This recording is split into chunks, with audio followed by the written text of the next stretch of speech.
Right.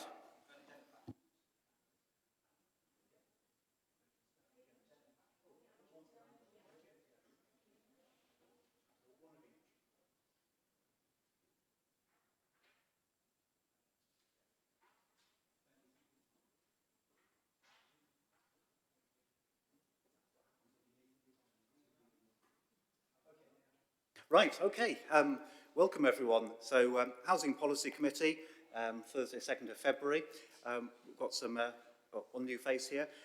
We'll start with some introductions from the committee in a moment, just to say welcome to everyone in the room and anyone who's watching online. So we're all being broadcast here so the public can see what's going on.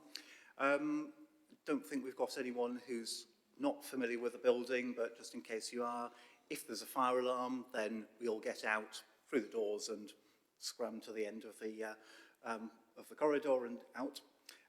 Toilets are in the same places they were before. Mobile phones, can you put your phones on silent? And I'll start and do that now, just so they don't disturb us. That's all, so we'll just go round the introductions. So just starting off with me, Douglas Johnson. I'm a councillor for City Ward and chair of this committee. And if we go round in order. Malachi, councillor for Bromhill and Sharrow Vale. Ben Curran, councillor for Walkley.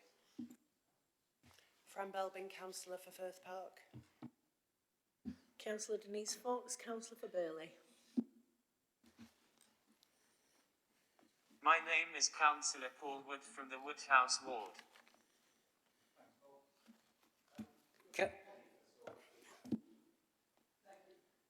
Thank you, Chair. Councillor Penny Baker, councillor for Stannington Ward. Councillor Sophie Thornton, councillor for Beechiff and Greenall Ward. Thanks, and Alan, welcome, but I just wanted to say you're substituting today, aren't you? Yeah, so Councillor Alan Woodcock, East Ecclesfield Ward, substituting for Sue. Right, thanks very much. So we've got, therefore, moving on to item 2, we've got apologies noted from Councillor Sue Auckland, and welcome, Alan. We've got Councillor Woodcock substituting formally for Councillor Auckland, and everyone else is here, aren't they? So we otherwise have a full complement, so just that one set of apologies. So, if we move on, so we've already done items 1 and 2, which is good. Exclusion of the press and public, which where I don't think we have anything this time. So that's useful. On 4 was declarations of interest. So have any councillors got any interest to declare for any of the items on here? No, shakes of the head all round. Okay. And what's proposing to do was just introduce officers when they come on for a particular item. So for all the people who haven't been introduced so far, can I just ask you to do that, if that's okay? Should we move straight on to item 5, the minutes of the previous meeting, which you'll find at page 11 of the pack. We're just being asked to approve those as a record of what was decided last time. Do you have anyone to propose and second those as an accurate record? I'm happy to do that. Paul, if you happy to propose that, and Denise. So proposed Councillor Wood and Councillor Denise Fox. Do that. Can I take a quick vote on that as an accurate record? Happy with that? Okay, yeah, no one got any problems with that. Let's take that as a unanimous approval of the minutes. I don't think there's anything as a matter arising there. Anyone want to flag up if there's anything essential? No, I'll take that as not. Okay, so next item is the public questions and petitions, and as far as I know, we haven't got anyone at all. None, Chair. Nope. Nope. So no petitions, no public questions, which is a bit disappointing, isn't it? But hey, there we are.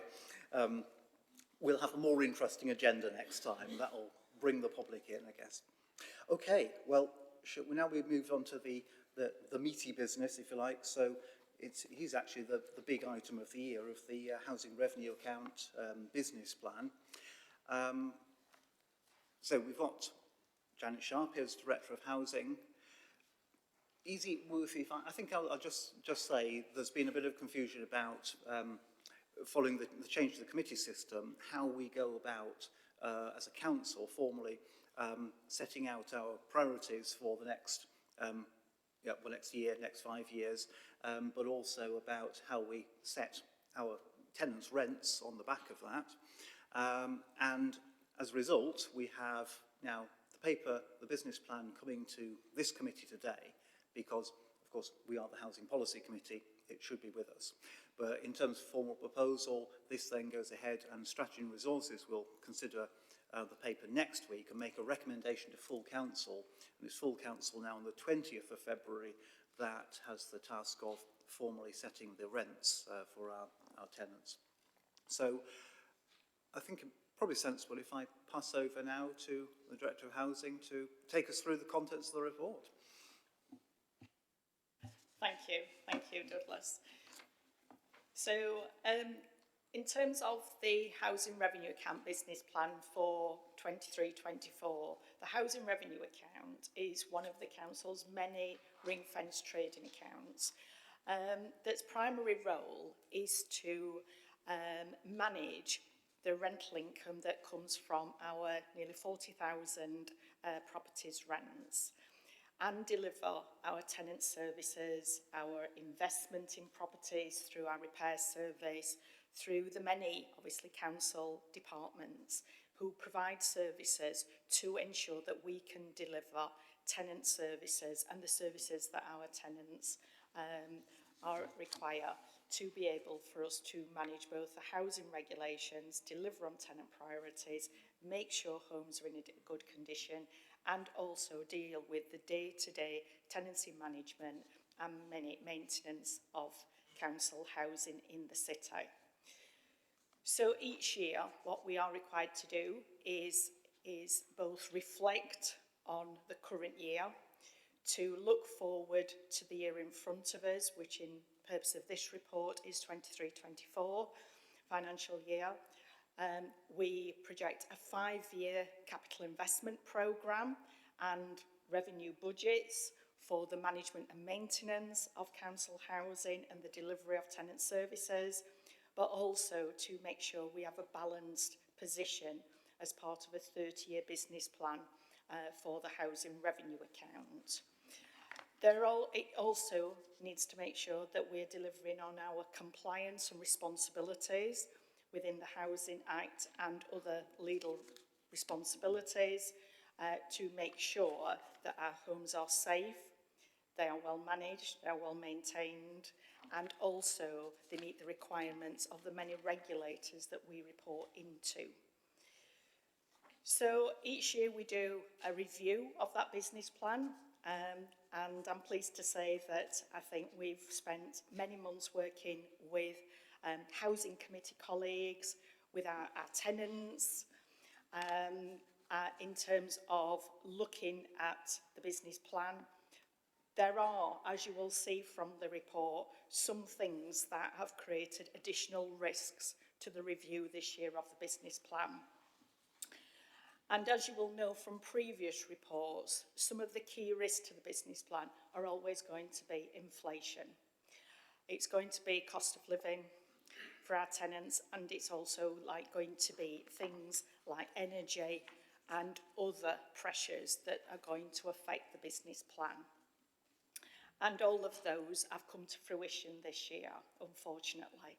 So you will see from the report that we've both looked at what we've been able to achieve this year, but we've also taken a robust look at the pressures facing the Housing Revenue Account business plan in order to set a balanced budget for 23-24. So in the report, I think it's a mixed picture. So I think some fantastic work has been carried out, and I think credit to everybody who's been involved in this review process. In terms of looking during this year of the significant improvements that's taken place, but also looking at the changing national and local policy position. So it will see in section 3 of the report that says the national and local policy context in terms of the new regulations that we are working within, and also you know, things that we need to do for our tenants to make sure they're living in a safe and warm home, a good quality home, that we are meeting their priorities as well as the priorities of the regulator, and also to make sure that we are measuring and scrutinising the performance of our services to make sure they are meeting our tenant standards, and also prioritising the areas that matter most to our tenants in terms of what it is like to live in a council home and how they want us to improve the local neighbourhood. So it's about the home, it's about the neighbourhood, and also it's about the facilities in our local communities that support our tenants, as well as the day-to-day management of our services. And also, some things are coming to the fruition in terms of the implementation of the Fire and Building Safety Act. And obviously, clearly, we have many buildings, particularly our high-rise, that needs to have further works to make sure we are making sure that tenants living in our high-rise and high-risk buildings are as safe as possible, as well as making sure we are fully compliant with gas and safety regulations. And also, following the unfortunate death elsewhere in the country of a little boy as a result of the effects of damp and mould, that certainly brought into sharp focus how we need to make sure our homes are free from damp and mould and condensation, and actually do our homes need further investment to make sure that no home is making anyone ill. And we will obviously be looking carefully at the recommendations of that, and I've set up a task force to look at damp and mould across not only council housing but also private rented homes in the city. So in section 4, it details the key achievements in terms of in terms of how we've delivered our landlord commitments to our tenants, and also the performance of the services and how we deliver services. It also, you know, gives a performance on things that have been important for tenants for many years, not only in terms of day-to-day management, but increasing the supply of new homes, improving the energy performance of our homes. You know, huge amounts of work has taken place in terms of improving the repair service, and Tom Smith is also here today with me. But you will see from 4.4 some significant improvements to the repair services have been achieved this year and will continue to do so as part of the transformation of that service, and improving our existing homes and environment. We've also been doing a lot of work in terms of delivering on our capital investment programme for existing stock, and some headlines are included in 4.6 of the report, and also in terms of bringing on new supply, particularly new old persons independent living schemes, and also more specialist accommodation for some of our most vulnerable.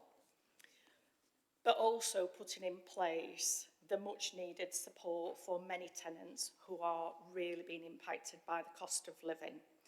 And, you know, in terms of triaging and joining up financial support for those facing extreme hardship, and huge amounts of work has taken place, both my services working with other council services and the voluntary and community sector, to make sure that we're having one conversation with customers and are able to triage that support to some of our most vulnerable. So I won't go through into all of the achievements, but huge amounts of work has taken place this week as part of including that. Still an awful lot to do. There is still obviously, you know, huge demand for our services, huge demand for our repairs, and also still, you know, dealing with backlogs over the last couple of years that we've needed to tackle. The report in section 5 sets the HRA business plan priorities for 23-24. These are priorities that we've worked with committee members, but also worked with our tenants, and these are areas that are really important for our tenants that they have told us as part of our engagement and involvement with our tenants. And also in 5.2, it sets out clearly some of the budgetary pressures that we face. Talked about, increasing in inflation, construction inflation is incredibly high, utility costs are high, our pay award is likely to be significant for the services, and other pressures. And you will see there, going into 23-24, that we have about £22 million worth of pressures. So one of the things that we have been working through is how we deliver on our priorities whilst also making sure that we understand how we will be able to finance the pressures that the business plan is now facing. So, and through that work, you will see from 5.7 in the report of a number of savings and mitigations that are to be considered, both by this committee and also that will go to Strategy and Resources Committee, in terms of how we will be able to make savings that will contribute to adhering to those pressures.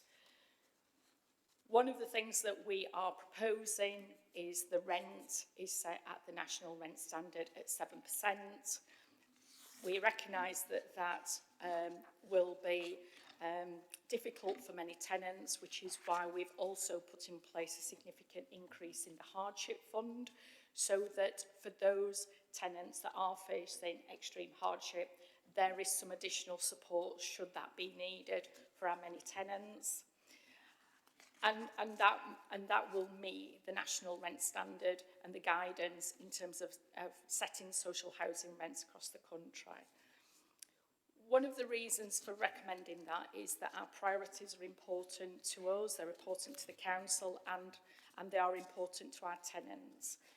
And this will continue to make sure that we can deliver those services to be able to deliver in terms of our landlord commitments, our regulatory commitments, and also to be continuing to increase the supply of new homes and deliver quite a comprehensive capital investment programme and put further resources into our repairs service.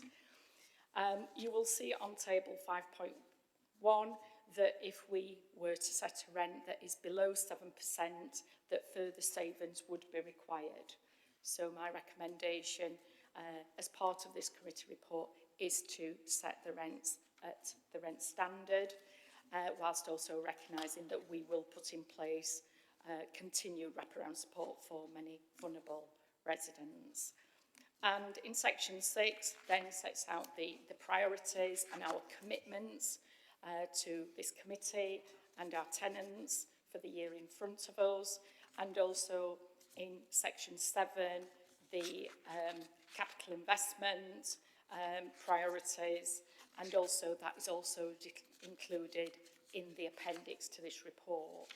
The financial appendix to this report, as in previous years, sets out the starting stock position for 23-24, and also from the 30 years what our stock is likely to be, alongside average rents and other key information.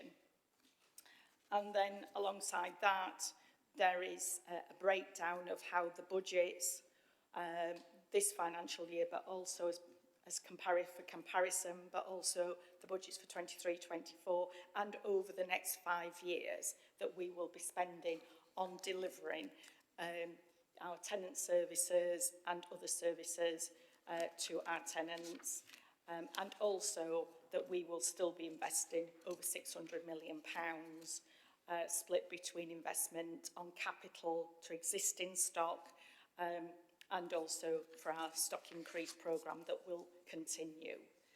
And then obviously on Appendix D sets out what the rent increase may be per property type. And then obviously the further appendix is something that we are required for the regulations, which is to produce the asset value data for the council housing stock. So overall, I hope you will feel that we've been through a robust process this year, working closely with the committee and colleagues to carry out a full review of the business plan, and also with our tenants, working alongside those regulatory challenges and also the requirements to invest more money in terms of day-to-day repairs and capital investment to improve the quality of our homes, whilst also maintaining still a quite significant stock increase programme. And the report, happy to take any questions, but the recommendations I think are clear on the report in terms of that the committee notes the HRA business plan and reports that will then obviously be presented to the Strategy and Resources Committee and ultimately full council later on this month. Happy to pick up any questions. Thank you. Thank you very much. That's a good and comprehensive overview. Just whilst you're saying, I just want to reflect on the fact that this report belies a huge amount of work that's gone into drawing all this together. So there's a huge credit to all the officers from right from the housing service and the finance teams and so on who've brought this together. And also I think a credit to the people of this committee, the elected members who've also been involved in all the issues about thrashing out how we can meet this challenge. And I just want to restate, it's a challenge. You've identified £23 million that could be saved out of the housing revenue account. That is a huge cut to what's available. And we've got to remember as well that the whole reason for doing this is to provide homes that are as good quality as possible for people of this city, and it is a public service that we should be proud of. So I'm just looking around to see who's actually indicated to ask questions, and yeah, thank you, Fran. I'm glad you came to come with something there, and Paul. So should I take yours first, Fran, and then go to Paul and yeah, Penny, but Fran first. Thank you, and thanks, Jenna. And again, just to echo Douglas, we do know the enormous amount of work officers have put in, including working some very late nights and weekends to get this get this report to the point where it is. Having said that, I still do want to take a bit of a critical eye on the process that has lain behind it and the process that we've followed this year. We have spent a long time looking at the revenue budget, and necessarily we had to spend a long time on that because there's some really serious issues within there, some really difficult decisions, particularly during a cost of living crisis when we're proposing a 7% rent increase and quite substantial staffing cuts in areas that we also know will have a significant impact on our tenants. And I think in the middle of that process, we've also started looking at the next 10-year strategy. And then what feels like quite at the last minute is where the capital programme and the papers we've got before us today have come to us. And I appreciate some of the stuff on the revenue account had to be resolved before that, but it still feels that the capital investment side has come to us so late in the day that we've even had to move full council to accommodate the proper process around it. And I appreciate that there is consultation with our tenants, but I do feel quite often tenants feel that it's a bit of a rubber stamping exercise with a paper then presented to them which that they don't really have that much influence over. And I think there's a line, not in this paper actually, but in the month 8 budget monitoring report that really struck me that says, without significant savings in revenue budgets, the long-term capital programme is not affordable. And that approach to me feels the wrong way round, because actually it's without significant investment in the capital programme, we're not going to be able to make the savings on the revenue budgets that we do really need to make. When you look at the overspend this year, 13.9 million overspend that didn't go into capital, all of that, or very nearly all of that, is related to repairs. And I'm sure I don't need to tell any members of this committee what we are hearing day in and day out about our repairs service from tenants. We are still not getting great feedback about it, although I do appreciate there's steps being taken to improve on the backlog. And again, I often hear feedback from our tenants on where we are wasting money, and it's not hard to see. It's the repeat visits to resolve problems that we haven't fixed first time round, patching up issues rather than taking that holistic approach to our stock and looking to prevent problems in the first place. I think for me a huge part of the prevention approach has got to be around retrofitting and the other measures that we want to take to create warmer and safer homes. That's not just about saving the planet, but it's also about creating homes that tenants can afford to heat properly and economically. Because we know, as you mentioned, cold homes will lead to condensation, damp and mould. That's a huge part of the repairs issues we're dealing with at the moment. And at the moment, I feel the information that's in Appendix C, which is the capital program expenditure, doesn't really give me enough detail to understand how we could potentially shift some of the funding within quite a large £543 million capital expenditure envelope to potentially shift more in resource into retrofitting and prevention work. But we would like to see, as Labour members, we'd like to see an increase in that budget. And we also want to see our tenants involved in that rather than consulted at the last minute. Because it might be, for example, that if we engage with tenants earlier, tenants are willing to wait longer for some of the short-term repairs if they can see we are going to properly invest in creating those longer-term preventative solutions and bring down what is a huge annual repairs bill of £48 million and create those better homes. So I know my colleagues are going to raise other points around tenant involvement and the stock increase programme. I think one of the recommendations in the report is that we do consider additional items to go to the Strategy and Resources Committee on its way to the full Council Committee, where the budget will be approved. So what we'd like to see as Labour members here is a real assurance that these additional matters we're raising will go to SNR. Otherwise, I think we'll feel we have to abstain on this report at the moment. And we will be putting an amendment to the full Council. And we do feel that next year we want to see better leadership around this. It starts with tenant engagement. It starts with what our tenants are telling us, develop our strategy, design our capital expenditure around that strategy, and then take that coherent approach to the revenue budget rather than what has been quite a jumbled approach that we've had this year. Okay, thanks. Did you have a question? No, that's okay. It was a fine speech and, lots of things that, well, actually almost all of us agree with in so many ways. Points made. I'm not sure there's that much can really respond to unless there's anything you want to, Janet. We'll see Paul and Penny have got some other questions. Just really wanted to reflect on the capital investment. So one of the things that we must have is a 30-year asset management strategy that has been in place for many years. And obviously, what we also do is making sure we're compliant with our decent homes and home standards. So many of these work streams and programmes of work, so on Appendix C, talks about our health and safety, things that we must do, things that we must do to deal with the regulations, adaptations, things that we must do for our vulnerable people, but also things like our Lelas Valley Master Plan, our neighbourhood investment programmes, heating. So we have life cycles and information in terms of when we replace heating, when we're replacing windows, doors, bathrooms, kitchens, and those areas, but also tenant priorities that go from many years, because the capital investment is very much a long term.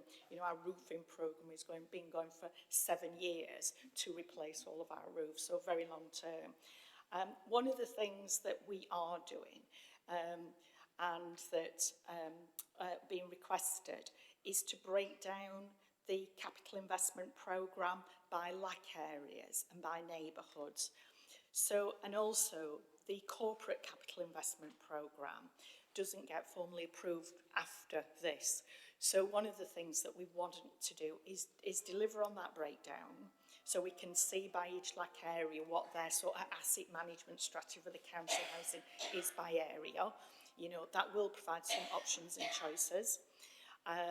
And also, one of the things we want to do, we've got a little bit of time to work closely with the Housing Committee members in terms of what's in those things. What life cycles are we working to? What sort of programmes are we coming forward? Is there opportunity to accelerate some areas of work that I think is recommended by members as well as obviously by tenants? One of the things we're also doing is reflecting of the high cost repairs, those multiple visits in certain locations of the city. And one of the things we're wanting to move is to a more of a both elemental programme, but also area-based programme. And we're testing out a model at Edward Street presently that is about bringing together all key services and bringing out. So it's no more money, but it's bringing money from the asset management plan into an area-based programme. So we believe that that will be better to be able to work through. That's what we've done with Leadless Valley, trialling out now with Edward Street, a very different sort of area. But also, if that works successfully, we would like to bring that through as a proposal to the LACs in terms of, you know, that's how we will bring information as part of the Housing Investment Programme to yourselves at this committee, but also, you know, to the wider communities as well that we can consult on. But certainly, from some of the work, and certainly since we repairs were able to introduce the new IT system for repairs, that is flagging some significant issues in a number of key locations in the city. You know, we have got pockets of issues in the north of the city, in Stannington, in Westfield, and in a number of areas. So one of the things we are now able to have is some really good quality information coming from the repair service, alongside our asset management and stock condition surveying plans for capital investment, but it's also to look at where we might actually prioritise resources first, where we've got those really high cost repairs. So although there is a summary here behind it, there is quite a detailed plan of being able to improve our assets. But we have recognised that we probably need to break that down so it's meaningful to our communities. We're on with that now. We will be bringing that to the committee meetings, as well as obviously those knowledge briefing sessions. And also we are going to break the capital programme down by geographical areas so we can come out and talk to local councils and talk to the LACs and talk to our tenant groups in those areas. And that will also feed into the approval of the corporate capital programme that comes to this committee later on in the year. Right, thank you very much, Jan. That's, I think, helpful to clarify just the range of things that have to be balanced out. And I think we'd all recognise that there's choices that can be made. We've worked through a lot of those informally. And it's also fair to say we can always wish for an extra 200 million quid or so. Doesn't mean it'll actually happen. Should we go to Councillor Wood first, and then over to the other side?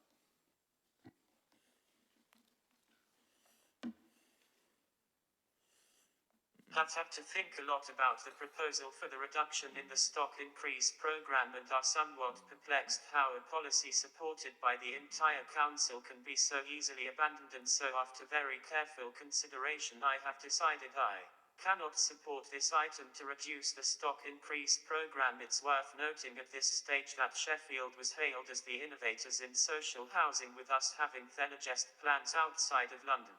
The target of 3,150 was not plucked from the air, but was a careful calculation on what was required to not see a reduction in the social housing stock in the city.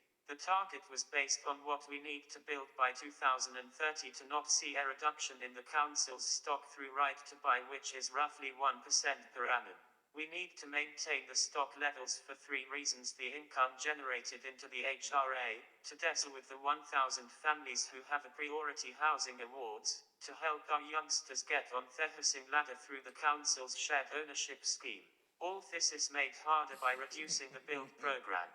Consequently, I cannot support, and I'm sure I speak on behalf of my colleagues in opposing reducing the build figure, and would ask the other parties to reconsider supporting keeping the stock increase programme for the 3,150 homes originally planned. Thanks, yes. I think we've got that fairly clear. I'm just going to make the point that I think you're on record as having voted for that, voted to endorse that already, Paul, because I know that both of us were members of the Strategy and Resources Committee, and we have actually voted to do that.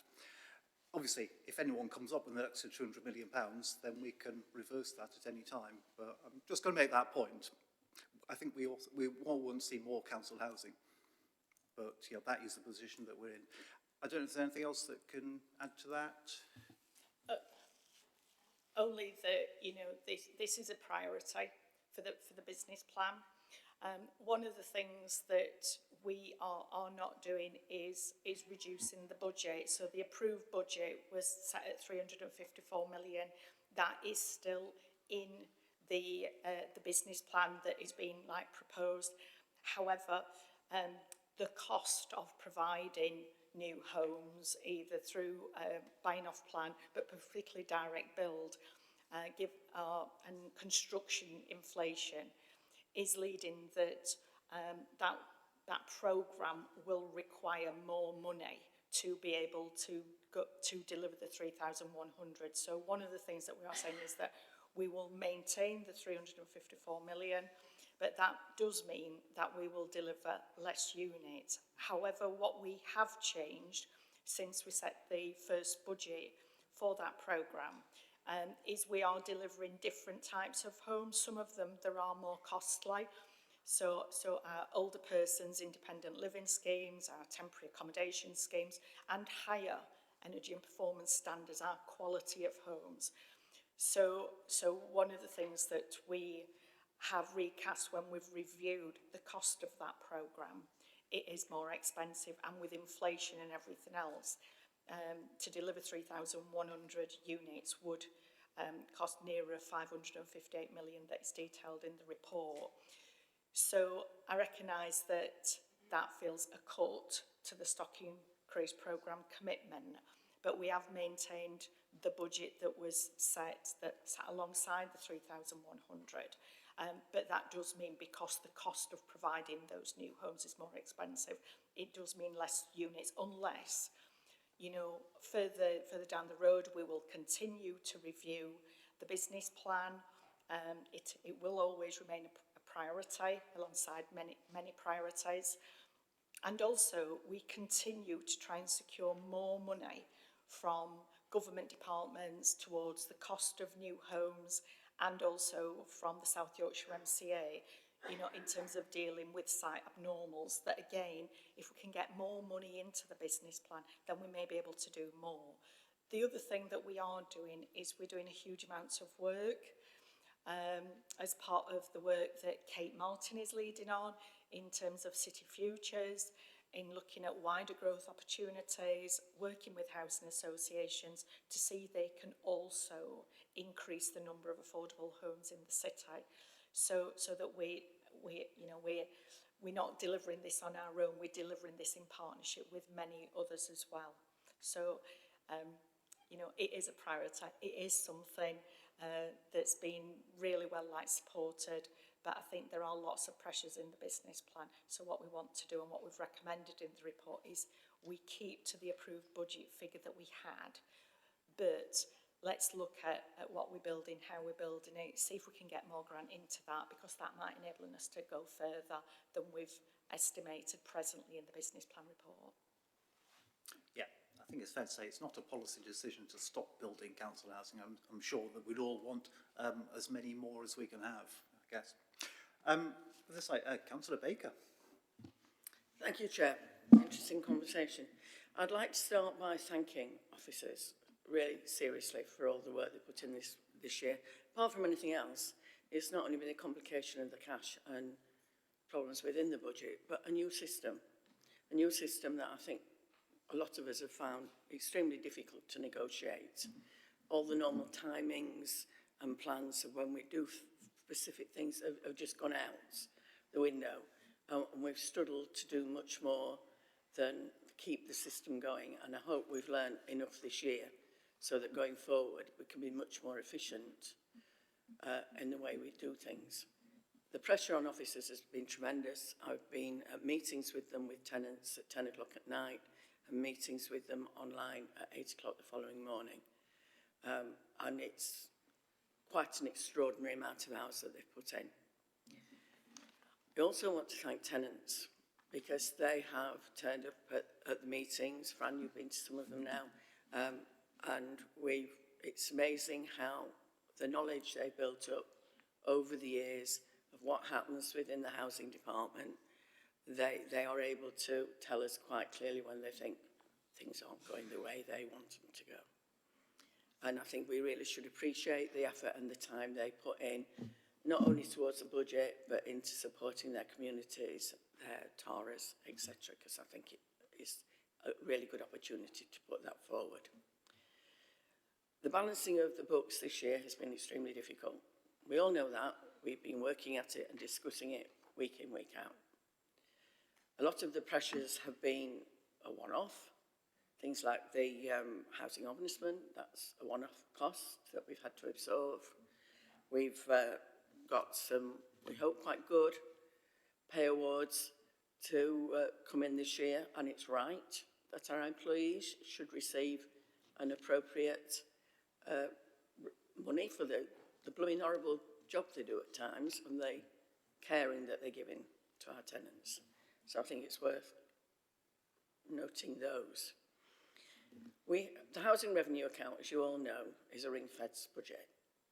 We can borrow on it now, but you all know how high the cost of borrowing is at the moment. And then we come back to the thing that's causing us all the most problem, and that's the cost of living increase. It hits us at every level, every time we need merchandise or any purchase within it, we're hit by the cost of living problem. We had extreme issues in our housing repair department. The money that has had to be pumped into the housing repair service to get it anywhere near like in a viable position has been pretty extraordinary. And if we hadn't had problems in the past that, in my opinion, may have caused these, we would have had that money to invest in it elsewhere within the housing revenue account. I think going forward, we have to appreciate that none of us are going to get everything we want out of this budget,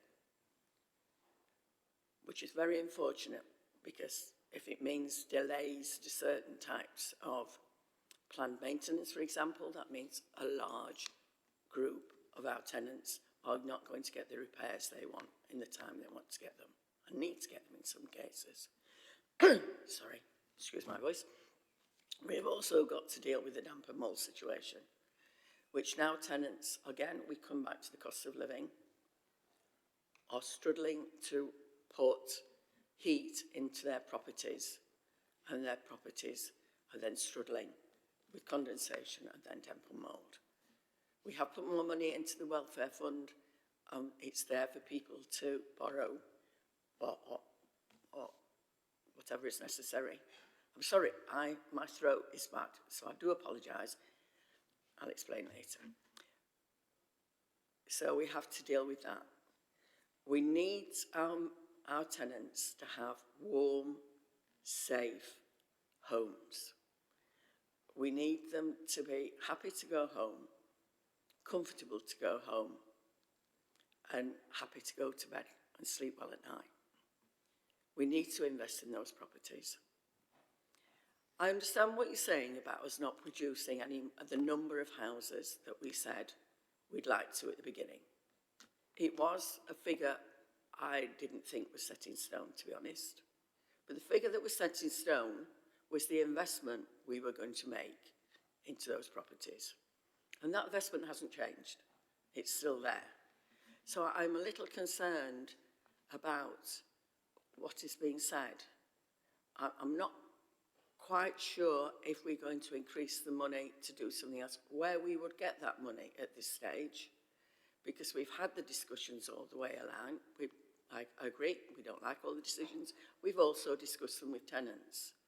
And for us to change that and take money out of one thing to put it back in another at this late stage, of course it would have to balance, because we have to balance our books. I don't quite know how we can do that, and I'm not quite sure what you're proposing. But my understanding is the amount of money to be put into new build has not changed. It's just the figures behind it. So I'd like some clarity there through you, Chair, if you won't mind. And I'll stop before my voice stops. So my apologies for going on so long. No, thanks. I think that's you also make equally valid points there. Yeah, sorry about your throat, which it's lasting out so far. Same question as Fran. Did you have a question that really the officers can answer, or are you? I think you've made some points there, and I think your question is really for probably people on the other side of the room. And don't want to put you on the spot yet, but I'll put you on the spot in a bit. Is there anything you want to respond to anyone, just given that Penn is inviting? Yeah, okay, all right. In that case, go to Ben first, because you'd indicated. So, Councillor Curran. And thank you, Fran, for turning on my microphone. Thank you, Chair, and thanks to officers for all the work that's gone on, as I've been involved with HRA budgets for a number of years, and know behind the scenes how much effort goes into it. And I think it's fair to say that this is the most difficult housing budget that I've seen in my 13 years on the council. And I think partially because it's not just about the proposals that are in it. I think there is a bit of a lack of vision and sort of values that are reflected in some of the proposals. And I mean, just to answer the point and make the point, this budget proposes drastic cuts to the council house building programme. When Labour led, our target was 3,100 homes. This committee is led by a Green chair and a Lib Dem vice chair, so we don't lead it. We don't lead it. Let's not have the argument across the room, but yeah. The target that you are proposing is Right, just, 2,310. Ben, That's can I 700 homes less that you are proposing versus what Labour had. just wanted to, I'll let you finish in a moment, but I just want to say, I mean, you know, over the course of this year, we have actually all been at pains to make sure that all discussions have involved someone from all three party groups here with officers, and it is important. It is important that we try and do that, because, of course, we've got three parties here. None has got an overall majority on this committee or on the council, and so we've got no other option but to work with each other. Anyway, I'm interrupting your speech, so carry on. And just to respond to that, when I was cabinet member for finance, different opposition groups were briefed on the council budget. Now, no one ever said the budget that I brought forward was anything other than the budget that I was bringing forward. This budget's coming under your leadership, Chair. It's a Green-led committee. It's your proposals that have come through. And we are, in effect, in opposition on this committee. And that's what we're doing, holding you to account for your proposals. I'm just going to interrupt again and just point out for 700 house reduction. For the benefit of anyone who's actually listening to this, is that I said what I said about how the committee is constituted.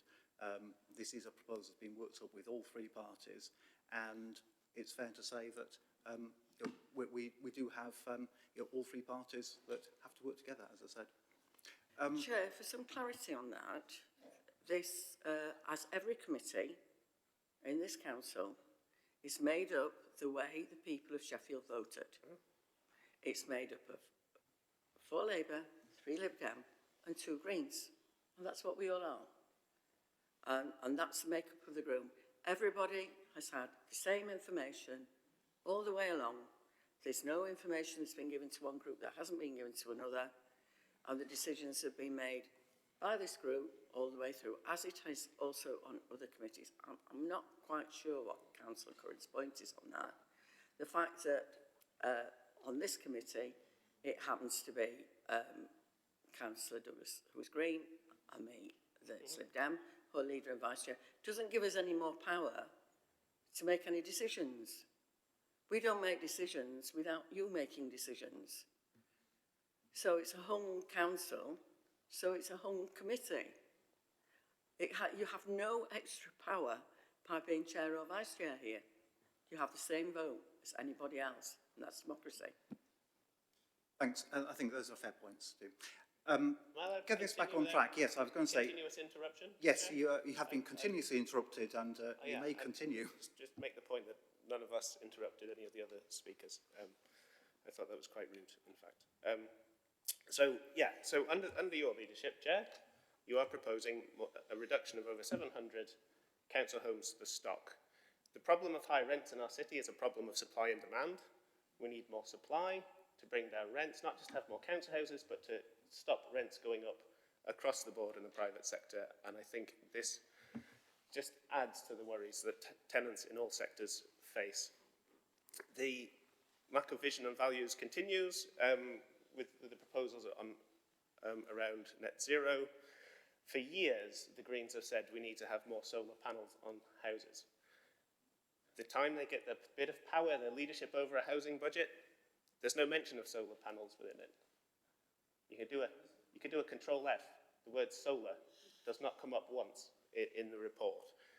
So in opposition, you made big promises. In power, we're not seeing any follow through.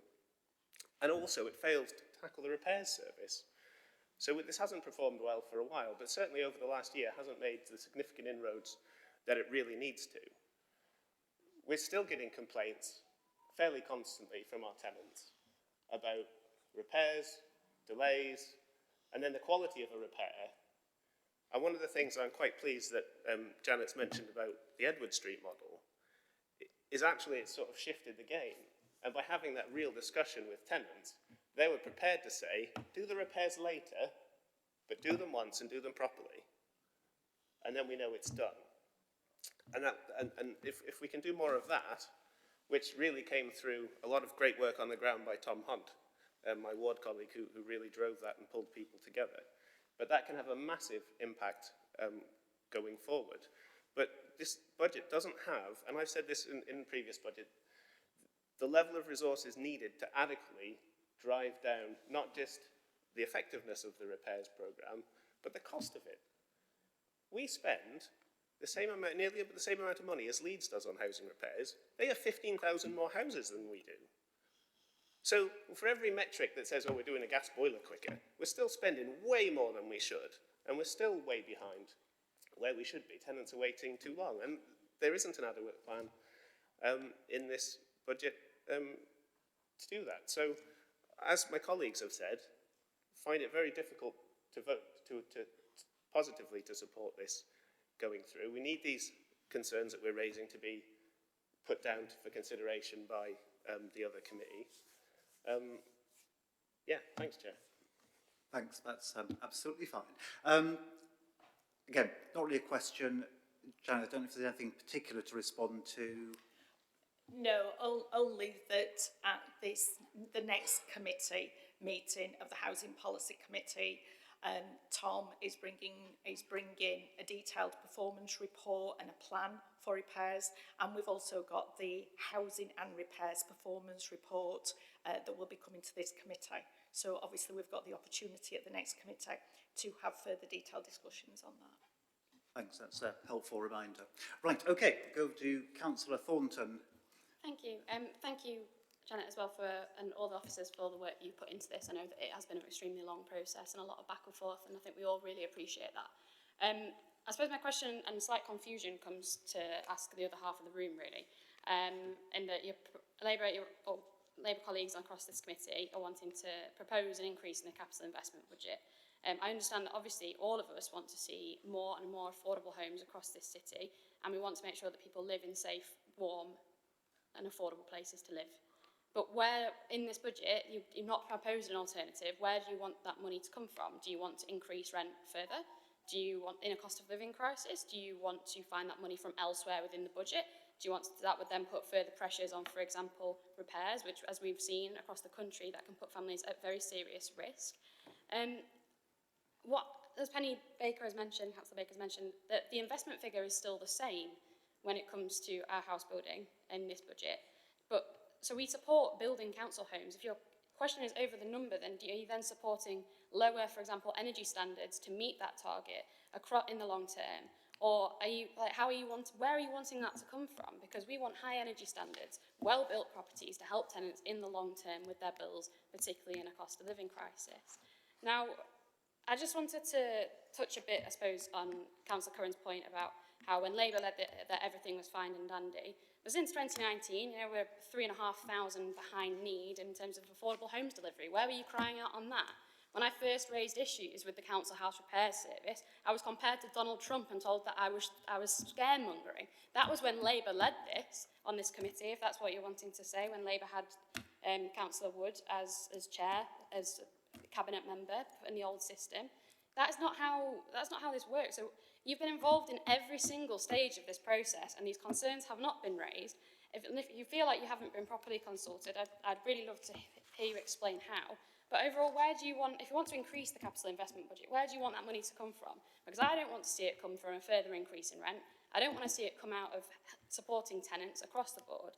And I certainly don't want to see that, meeting a target of house building at the expense of, proper energy efficiency to make sure that tenants don't have an expensive place to live. Where are you wanting it to come from? I'm really very keen to hear it. Thanks. That's, I think the question is somebody. What I was going to do was go to Councillor Fox first of all, and then to Paul, if you, unless you want to arrange something differently. Who wants to go? Denise, yeah. Thank you, Chair. I just wanted to raise some points about tenants and engagement. I find that although we here are going to have an housing performance report, but I don't feel that our tenants get to hold the housing to account. I know that we have some TARAs, but not all areas have got TARAs. So we're not getting the feedback from them. As councillors, we get the very, very worst cases. They come to us when it's really bad. We don't get to hear about the other things. And I think we're not using the likes enough. I think we could use the likes, and we could engage and have something, some advisory towards the likes, something that, we're on the ground. The likes is on the ground. The local area committees are dealing with the communities, and we're not using that to our full capacity. So we propose that we look at something, and we advise that we can allow our residents and tenants to hold us to account, and the housing committee to account, and the housing service.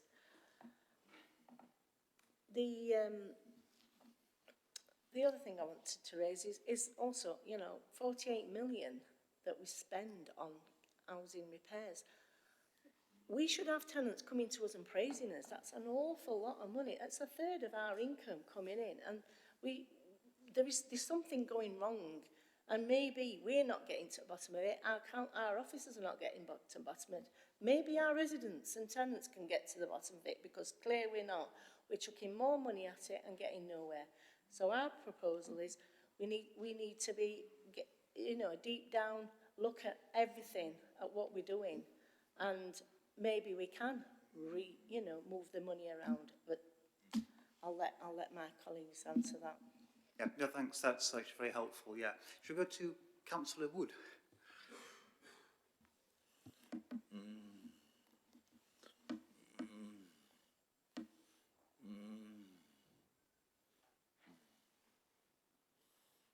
I would like to ask the officers to look at the following. I am proposing that we increase the borrowing to maintain the stock figure and not reduce the council's stock level. I understand we cannot get answers today, but hopefully it will be possible to get some figures and see if it fits within the 30-year repayment. Could we extend the repayment period?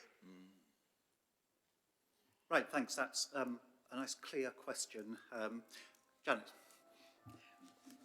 One of the things finance colleagues have looked at what the borrowing would cost if we have a stock increase programme at 558 million, which would give 3,100 units. So you're absolutely right, Capital Wood, that we could borrow, but what we have got to do is service that debt.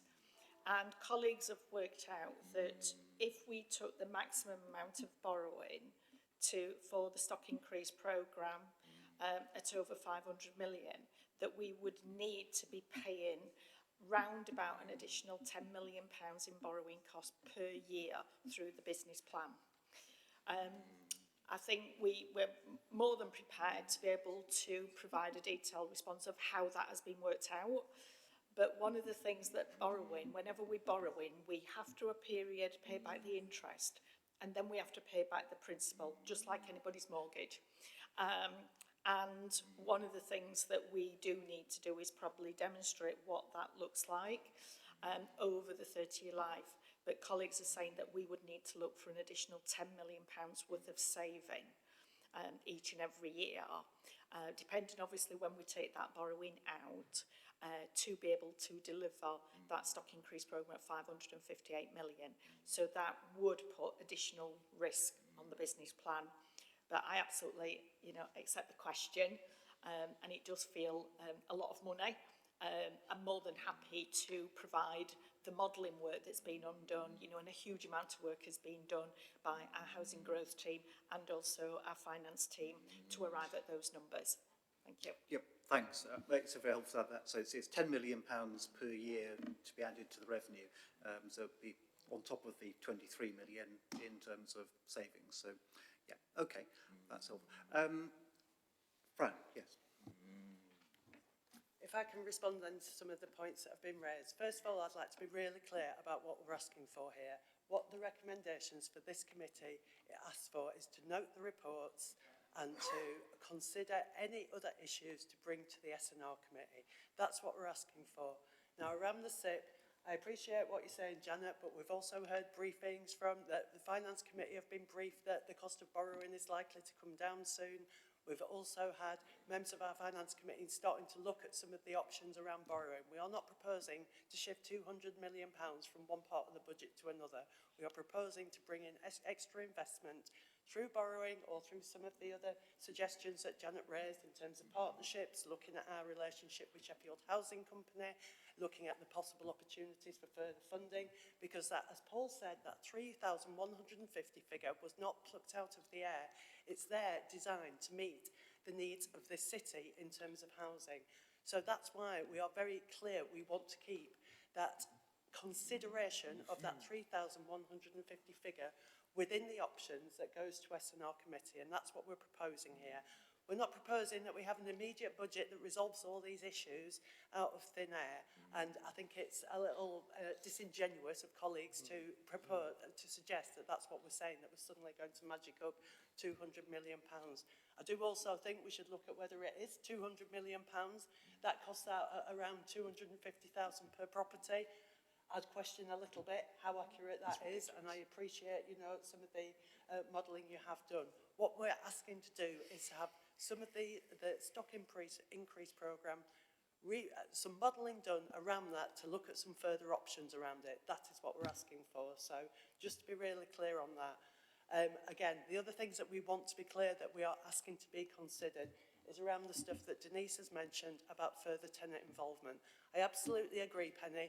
It's great that we have those tenants involved through HANAP, but I think we also have to acknowledge it's a very small number of tenants who are involved, and we want to see much greater involvement. And the proposals you're talking about working through the LACs, I think is better. I would like to see that we have panels in each local area committee that are wider than the current HANAP, and that we're engaging people in a much earlier stage in these discussions. And the Edward Street example, I think, is a really good example of that, where tenants have come forward and asked for what they want and engaged really fully and knowing all the potential constraints, but being able to really fully engage with where they want to see their housing development going. And that's the kind of involvement that we want to see tenants having.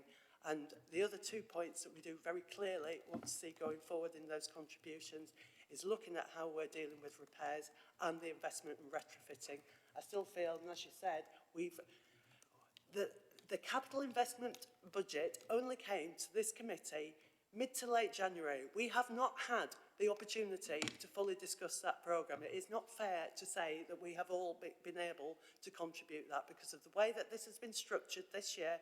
And all right, it's the first year, but there are people in paid positions who have been driving this forward. So I think it's not fair to actually talk about everybody has been involved to the same extent. Some of us have had less resource to do that than others. We've only just seen this report. I want to understand much more clearly what is in that £543 million envelope to look at where we can make improvements around repairs and around retrofitting. And they're the 4 key points that we want to be considered by the SNR committee. So that's just to clarify exactly where we are. Okay, thanks, that's great. So I'll let Penny come back, indicate, and then I think we should try and wrap this up and deal with recommendations and then deal with the rest of the agenda, as it's 3 o'clock now. So, Councillor Baker. Absolutely, no disagreement whatsoever about more involvement with tenants. Can do that. I mean, we have involved, and I'm sure you have, tenants in our local LACs. They come to our partnership meetings, as do housing representatives. They're not necessarily elected people. They just, you know, they come up. I'm ever so sorry, I thought I'd turn that off. Yeah, I actually physically looked at it. Anyway, there's no objections in any shape, way or form, in any increasement in tenants being involved. We do have concerns sometimes that we don't have enough tenants involved and that the ones we have are the same old, same old. No argument there whatsoever. And I think, and I agree exactly with Denise, that the LACs are the place to do it, and I think we've all started it through our partnership meetings and having meetings at our Taras. I represent a ward that hasn't got a huge amount of council properties at the moment, but I have done in the past. And it is right that councillors should be part of that link. And I know that you do that as well. And we mustn't forget the importance of our link with our Taras and with our individual members. So I don't think there's any argument about any increase in tenants' movement. And I actually think, and I wasn't planning to mention it at this meeting because I didn't think it was the meeting to mention it, that we should review our tenants' participation and how we should do it. And the fact that we do some of it online now would actually open it up to people with disabilities. And that's a major leap forward. I don't think there's any disagreement there at all. And I'm sorry if that impression was given, because it wasn't meant that way. I don't think there's a lot of difference. I think the difference in our attitude is basically about the fact that it's happened now. And I know the report came late, but we worked really hard when it came. And with all the changes that we've had this year, it's been really hard to feel our feet and to feel our way through. So I'm disappointed that we've got to this stage that we've not come up with something that we can all agree with when we've all mentioned and worked on it together all the way through. I really don't think there's much between what we're saying. We all want tenants involvement, we all want to build new houses, but we have to pass housing revenue account so that tenants can get their rent raised and that they can apply for any benefits they need to. And we have to do that within a specific time. And that specific time of having to send the rent by a certain date has put a lot of pressure on all of us, members and officers. So I think instead of, and I think we can do what you suggested doing, but I thought we'd have done that naturally with the year coming on. I wouldn't have thought it would have been necessary to put it in the black and white in the housing revenue account now, because I think if costs go down under the cost of living, if they are going down, then that money will still be there, because it's a lump sum of money, not taking any money away from it at all. And I'm just very nervous at this late stage of doing anything that will delay tenants getting the rent set. So that is my apprehension of this. And also, well, I'll leave it at that, Chair. Thank you. Right, thank you, that's helpful. Let's deal with the recommendations and move this on. So in terms of decision, we have to look at, it's on the first page of the supplementary report there. So first recommendation is to note the Housing Revenue Account Business Plan Report for 23-24, the HRA Business Plan Priorities for 23-24, and the HRA Revenue Budget for 23-24 as set out. Note that will go to the Strategy and Resources Committee next week. and that's for recommendation to full council for approval. So it's noting the paper that you've got in front of you. Paragraph 2 of recommendations is noting that once adopted by full council, monitoring of the HRA business plan process will be within the remit of this committee, and a regular performance reporting schedule will be approved. So that reflects the ongoing work that we'll be doing on this, which of course will include all the things that have been discussed today. And then paragraph 3 isn't actually a recommendation for resolving, it's what we've already done, considered things. So in effect we've got the 2 recommendations there to resolve. So the question for me now is whether anyone's got any amendments that they want to propose to that. So probably Fran. Well, yes, I think I'll be clear what are the 4 items that we would want to put forward for consideration there. Do you want to just spell out what your recommendation is? What your amendment is, first of all? That we consider maintaining the target of 3,100 homes in the stock increase programme by looking at avenues for borrowing to put into that or other options. Sorry, just say that again. That we consider maintaining the 3,100 council homes target. By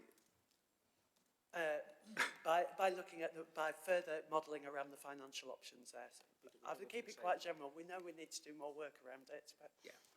So I mean, really, is there a proposal that's concrete enough to make coherent sense there? If I don't mind me putting it that way, Ben, do you want to try and Can I come in? Because respectfully, Chair, I'm not sure our understanding of what we're being asked of is the same thing. My reading of point 3 is for this committee to put forward items that we would like Strategy and Resources Policy Committee to consider. Yeah.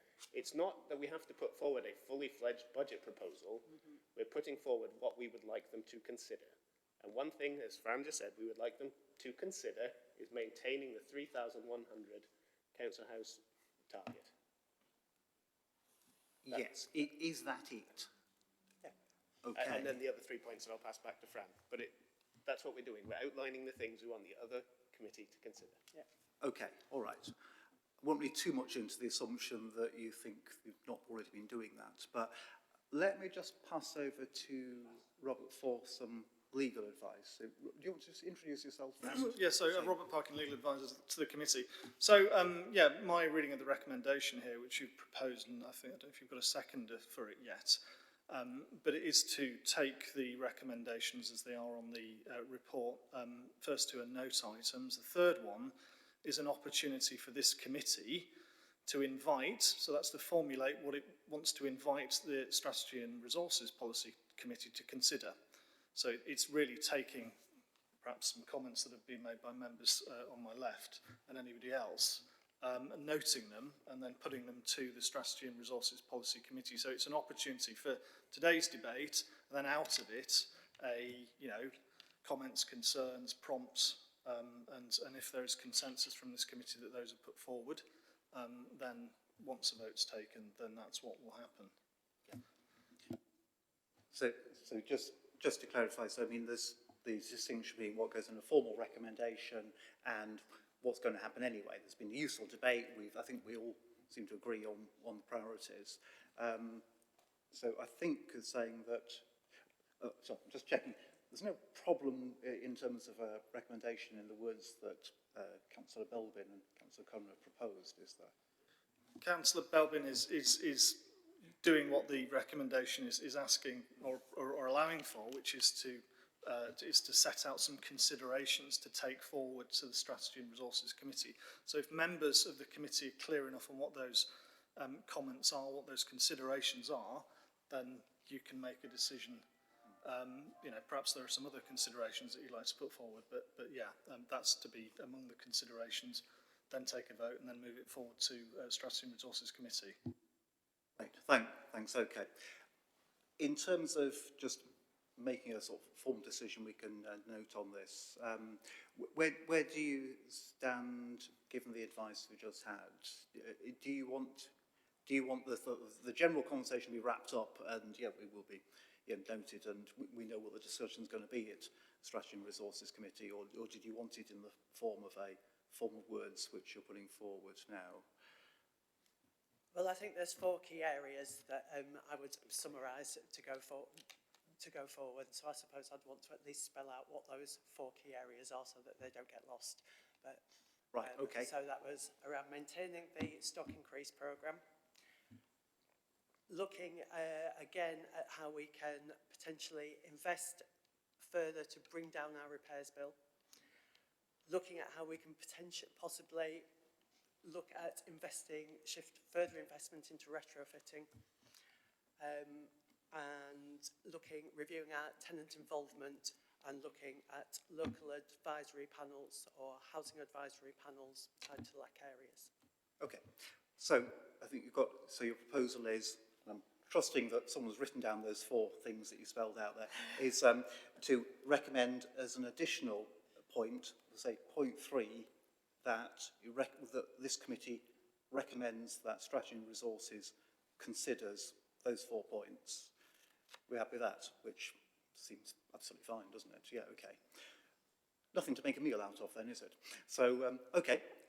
So we've got an amendment formally to add that to the recommendations. Sorry. Yes, I'm assuming the seconder. So, Councillor Belbin, you're proposing. Councillor Fox, you want to second that? Okay, so we've got that. And so that'll be a 3rd recommendation in those words. We could then add that and then do that. So I think formally we can do a vote on that. Is everyone happy to do a vote on supporting that recommendation first of all? So all those in favour of that additional amendment, put your hands up now, please. There we are. Didn't go all over there. Yeah. Yep, you're happy? Yep, so that's unanimous to add that in. Trust you've got the words down there, Rachel. Excellent.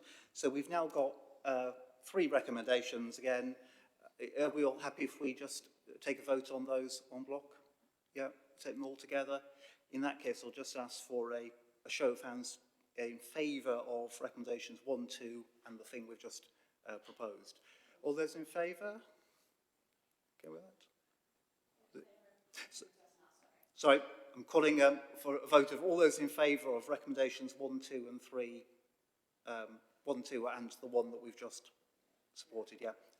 Are we all unanimous on that? Yeah, we're all unanimous on that, so we've got that. All right, thank you very much. That's been good. And as I said, the HRA is the big issue of the year, so there we are. Not quite resolved yet, but it's been very useful to thrash out those things. So, okay, it's now 3:15. Let's see if we can rattle through some of the next ones there. So the next one is the Gypsy and Traveller pitch fees. So there's a short paper there.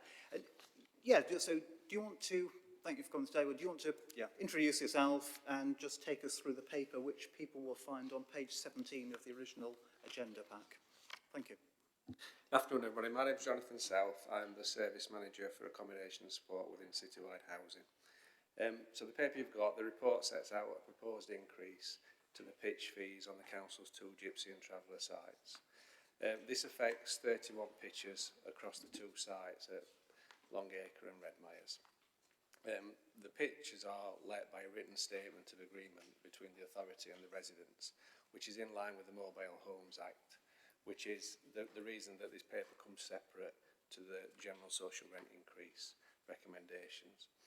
Historically, the pitch fees have been increased annually based on the September retail price index and have been agreed by the local lead cabinet member previously. Obviously now we're in a committee system, we come to this committee with a recommendation. September retail price index, which has been the indicator for the rise in fees, was in September 2022 at 12.6%. So the report is recommending a pitch fee increase this year of 7% in line with what's been recommended for the social rent increase. 7% increase in the weekly pitch fee is £7.11 per week for each pitch, and over the course of the year that generates an additional income of just over £11,000 to the budget, which obviously will assist us in managing the 2 sites and the increase in costs for the services. So in summary, the paper is asking for members to recommend a pitch fee increase in line with the social rent increase which is being recommended. But obviously the legislation for the management of the sites is separate, so the report comes separate to the general HRA budget. Thanks very much. Okay, so legislation different, but rent increase in line with the rent increases elsewhere throughout. Okay, right, so got a couple of questions. So I think going to Councillor Havey first, and then Councillor Curran, and anyone else indicate. Councillor Havey. Thank you. Thank you for that, firstly. I'm just concerned at the section on 4.2.4 when you say this is increased levels of arrears in some cases. To mitigate this, we are working with our income management and financial inclusion team. How exactly are you working towards that? Is there anything solidified already to help them with that, especially since you've mentioned that employment rates for gypsies and travellers nationally are low and poverty is high? I'm aware that those arrears will increase and it's been forecasted to. So is there anything solid that you have in place to support them specifically? The residents on the site have got dedicated officer support, so that there's officers that work with residents on site. We do put that in there, and obviously the increase is in line with our worries on the cost of living increase and the change from housing benefit paying some rents to universal credit. The historic rent arrears on the site is pretty low actually. So in working with the tenants directly, the arrears are not high, and then where an individual or a family may come into some difficulty, officers do work with that family, and we do other things that we can do in terms of supporting the family, obviously with the various funds that we can access and support with. But there's dedicated officer support for anybody that would get into difficulty with the rent there, and we would work with the families and individuals to mitigate that. And like I said, the actual rent arrears on the sites is pretty well managed, and the rent levels are, that we're taking are pretty high. Thank you. Just to add, I think the last committee meeting that I was in, I also mentioned the same thing, that support is given, but it's never highlighted exactly how that will be supported, especially since everybody reading the report can tell that there's going to be more people in those areas, specifically with that demographic. So I just need some clarification. What kind of support is there available? Is there anything new you have considered? And I want to add as well, so this is just my last question. It says, has there been any consultation? I know there is no requirement to, but I was hoping that Sheffield City Council can do the due diligence to do it, because the last time there was a discussion with residents was almost a decade ago. That doesn't seem fair. A lot changes in a decade. So I just want to know why that, that consultation hasn't been done, apart from that you didn't actually have to. Yes, sure, whichever one wants to come in. Thank you. Thank you. Sorry. One of the things we have in terms of anyone who pays, rent or service charges or things like that, is we have obviously dedicated officers within our income management team who actually support some of our most vulnerable. So people on benefits, some people who should be on benefits, and also people who are transitioning from current benefits, obviously, to universal credit. And similarly to council tenants in traditional tenancies, is working with people to ensure that they can meet their costs, but also triage any support. And individuals and families on gypsy and travellers, on our gypsy and traveller residential sites, are no different to anybody else. So we do provide, we've got some obviously dedicated officers that's in there, that's working with people in that community, and also to try and make sure support. And that's twofold, is make sure people are applying for the benefits they are entitled to, and also making sure that where there is additional hardship support, wider housing support, that they have access to that, which is that's what Jonathan's set out. But in terms of, the increase, we've also got to reflect that our management costs, are also increasing with the rate of inflation. And so one of the things that I'm recommending here is, in the same way, for tenant rents is that we apply, as Jonathan says, we could have applied a higher percentage, but I felt it was fair and reasonable to recommend to you and recommend to the committee members that we increase based on, 7% that we're charging for social rents. And obviously that's the recommendation bringing forward here. However, this is a general fund service, and one of the things that we do need to do is make sure that we can cover our costs for managing and maintaining these sites. Thanks, that's a good explanation, that's some reassurance. Any other questions on that? Yep. Okay, all right. Councillor Curran House. Thank you. And my questions come along a similar line on the consultation. I just want to run through what the report says. So it says there's no requirement to carry a consultation, but we had a discussion with them about convergence in 2011 and 2012, but it also says that convergence was reached in 2014-15. So what the report is saying is over a decade ago, we talked to them about something that stopped being an issue in 2014-15, which I just find a bit strange. And I find it especially strange in the context of we would not dream of having this a line saying we didn't do any consultation in an increase to tenants, but we will about gypsies and travellers. And Roma gypsies and Irish travellers are protected characteristics under the Equality Act. And we're going to, according to this, we're going to treat them differently than a majority white population of tenants, for example, but by not having a consultation with them. And I'm no longer a lawyer, so I can't say with any sort of that, but that to me doesn't feel comfortable ground for us to be on. To me, it feels like we're treating a minority group, or potentially, I don't know I'm sort of making an assumption that at least one person in that group will be a Roma gypsy and Irish traveller. But for me, that's a huge issue that needs to be addressed before I can support this, because it feels like a potential discrimination case because of the process, because of potential comparators. So, I mean, I just really want to flag that, and hopefully you can answer it to my satisfaction, because I think it's a massive, massive own goal waiting to be kicked at. Okay, I've got to answer that. Just in answering it, I just wonder, can you tell us whether there's been any informal consultation in practice that you know of? I mean, we've got people working on site. What we will be doing, in the same way that we are increasing tenants' rents, there will be a communication that will be provided to give people plenty of notice that we are going to increase the costs from April. What we've also got within these two gypsy and traveller sites is we've got officers who are dedicated to supporting people with their benefits and other things. So where we don't have that open two-way consultation, what we will have in exactly the same way as we will be talking to our tenants, is we will be giving people plenty of notice in terms of there is an increase. And that will be in a timely way so that people understand, but equally in a way so that anyone that is on benefits, that there is time for those benefits to be aligned with increasing costs. Okay, thanks. Sorry, within the written statement of agreement on the pitch,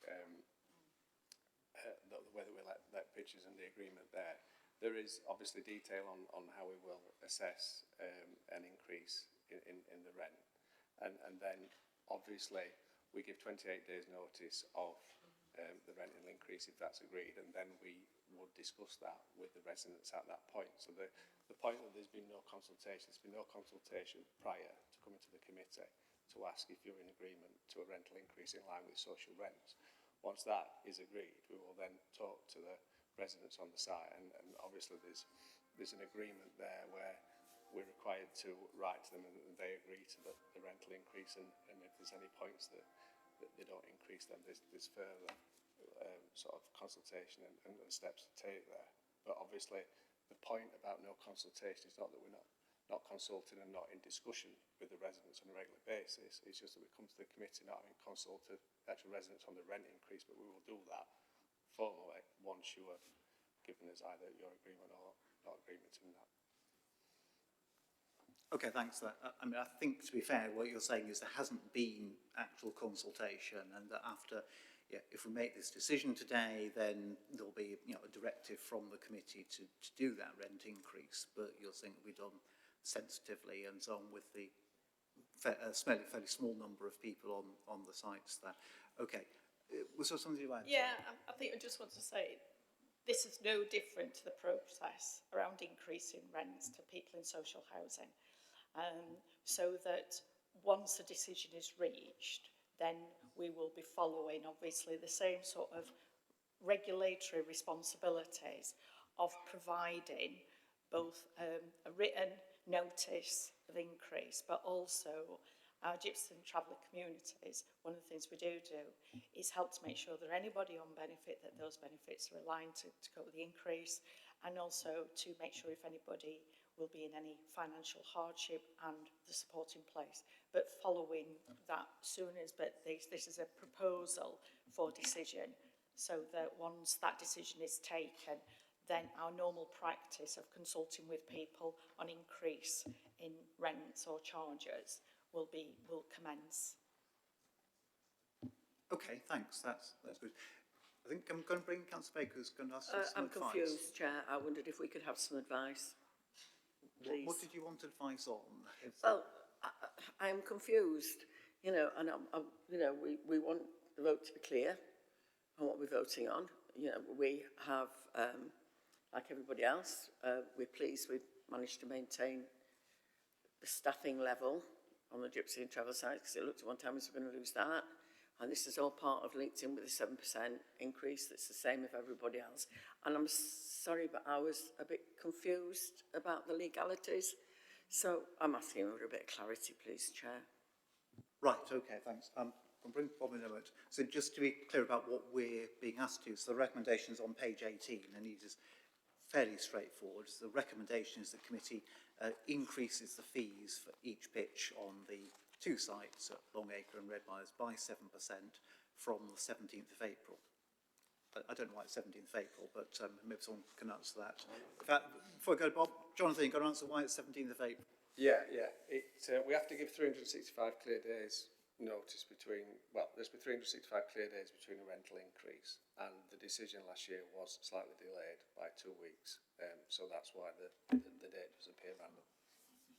Right, thank you. That does answer it, yeah. Bob, any advice you can give on the legalities of the Mobile Homes Act?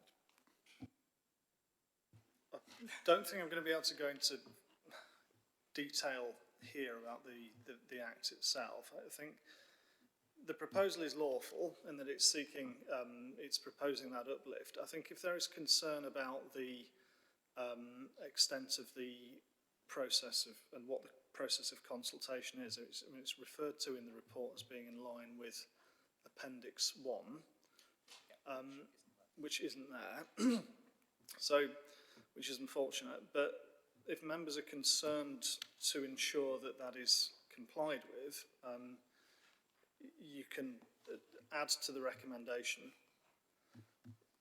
It would be my suggestion to increase the fees in accordance with the process defined by the by the process in Appendix 1 to the report, which is the ministerial written statement. As for a more detailed analysis of the Act, I'm afraid I can't give that to you today. So you'd have to, if you want that additional comfort, I would suggest that you add to the recommendation that it is in line with the agreement and if I can just turn to it, written statement. Yeah. I don't know if the officer's able to describe it in more detail. Well, I was just going to say, first of all, I mean, thanks for pointing out, it should be annexed to the papers. It's referred to on page 18. We should have the site agreement in front of us, which we don't have, unfortunately. And none of us picked that up beforehand. Jonathan, anything you can add to that? No, I'm sorry. It was provided, the appendix, and I'm sorry it's not been included in the documentation. It is quite lengthy. It does. You can speak. We can supply it, yeah, we can supply that to all members. It is quite lengthy. It covers the implications of the Mobile Homes Act and how that relates to the site. There's quite a detailed section on the fee increase and what will be considered within that, and it is shared with all the residents as part of the agreement, so they have had that and they are aware of how we will and how we have historically year on year approached reviewing the rental increase. Right, thanks, that helps.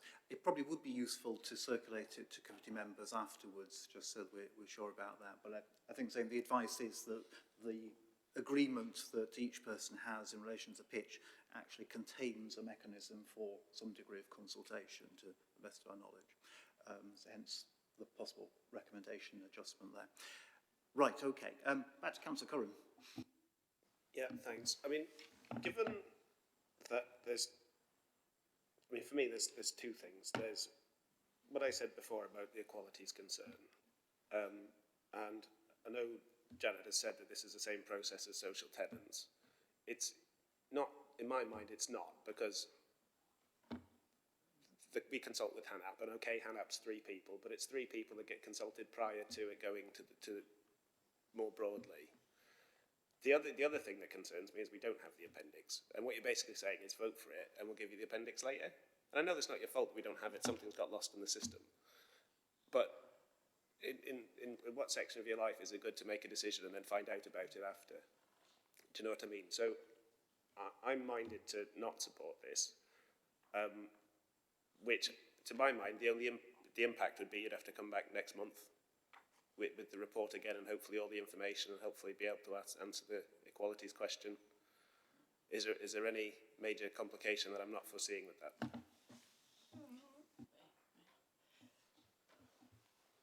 We have supplied the information. I need to work out,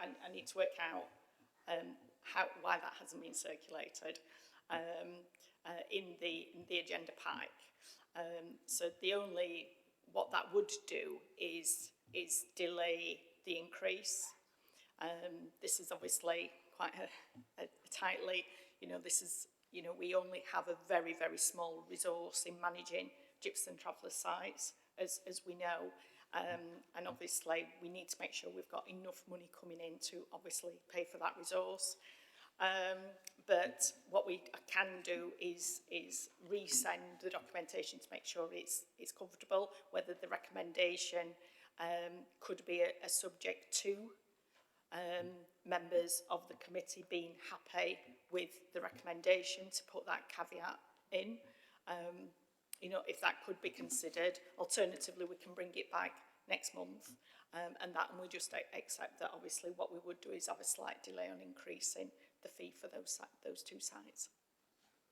Okay, so just to say, so it's 2 possible ways forward. So one option is if members of the committee want to defer it to next month, have a look at the agreement. If people think that's central to the decision that you have to make, and there'd be a cost to that, which would presumably impact on the service in some way. Or it seems the other way is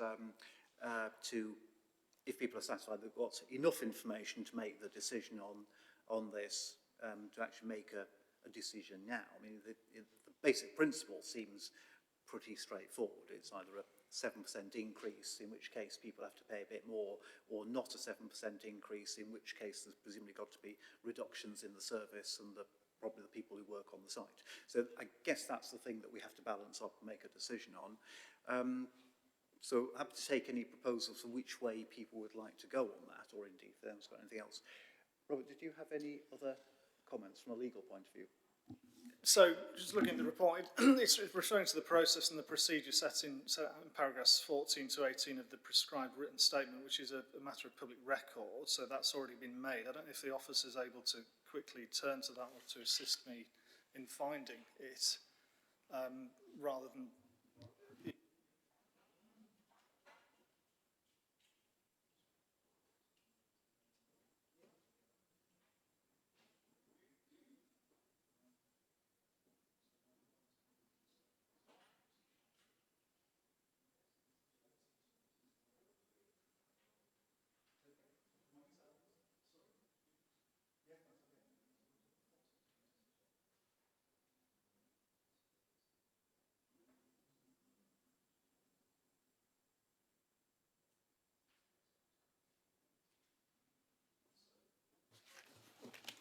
So, Chair, so if it would assist, I can try to break down the process, or if members would like to have more time to study it themselves, it may be that you decide that you want to bring this back to another committee, or have the approval subject to,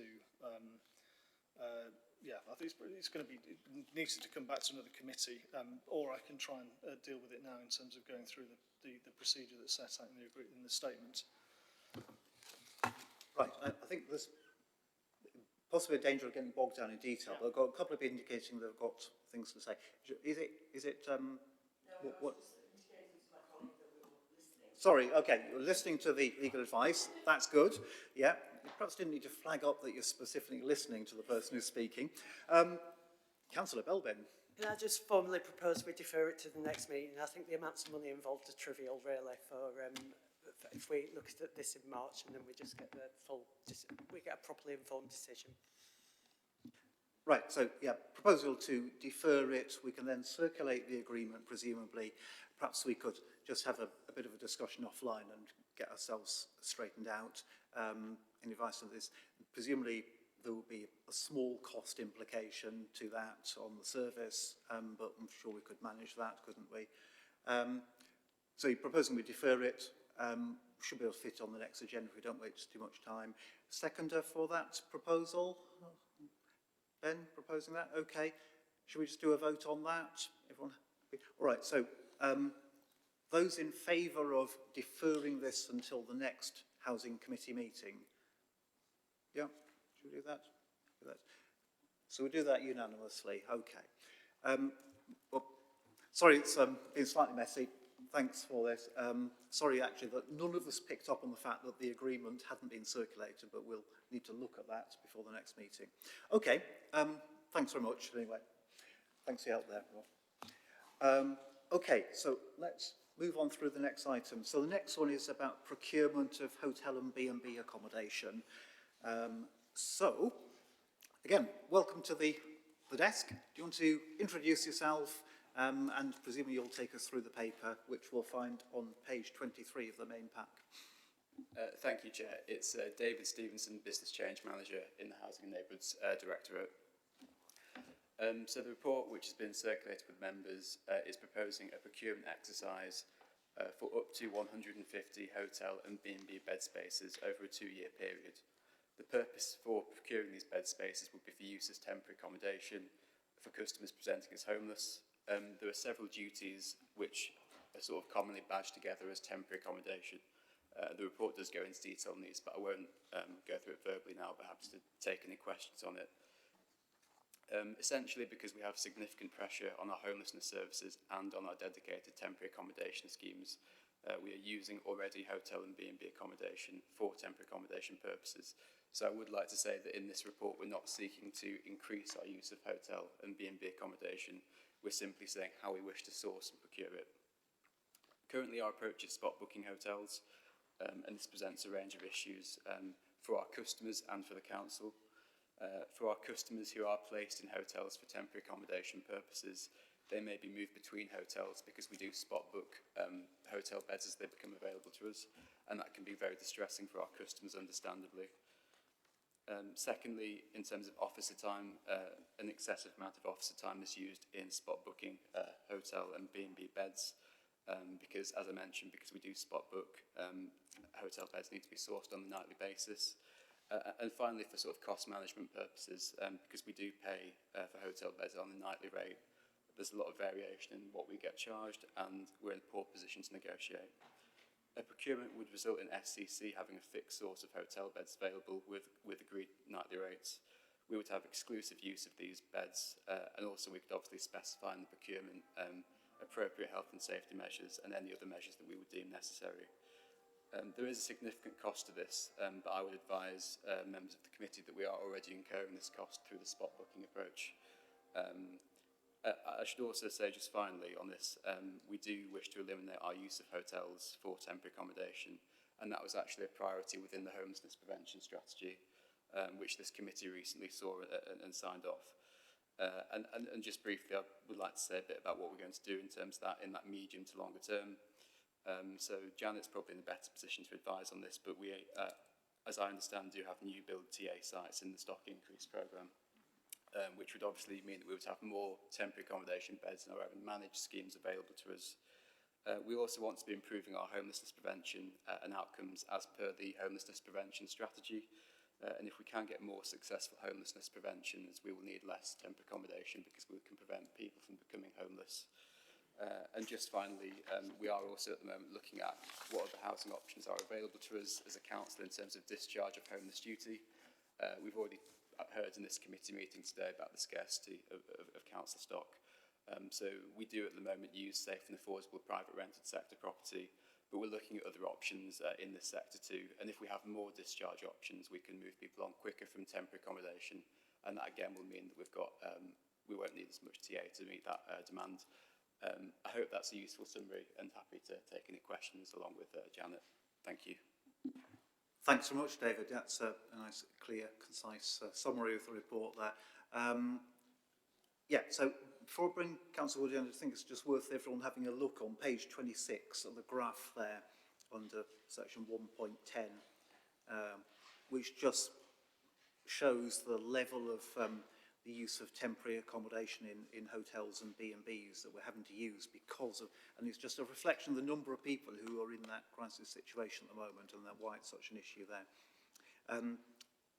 And presumably, so the figure is you're looking to book 100 bed spaces, which is, if you like, a horizontal line about halfway up that graph, isn't it? Chair, the recommendations for up to 150. Right, up to 250, yeah. 100, up to 150. And so, and to clarify, that's not in addition to the hotel beds that we're currently using. It's, as I say, instead of spot booking those hotel beds. And the recommendation is for up to 150.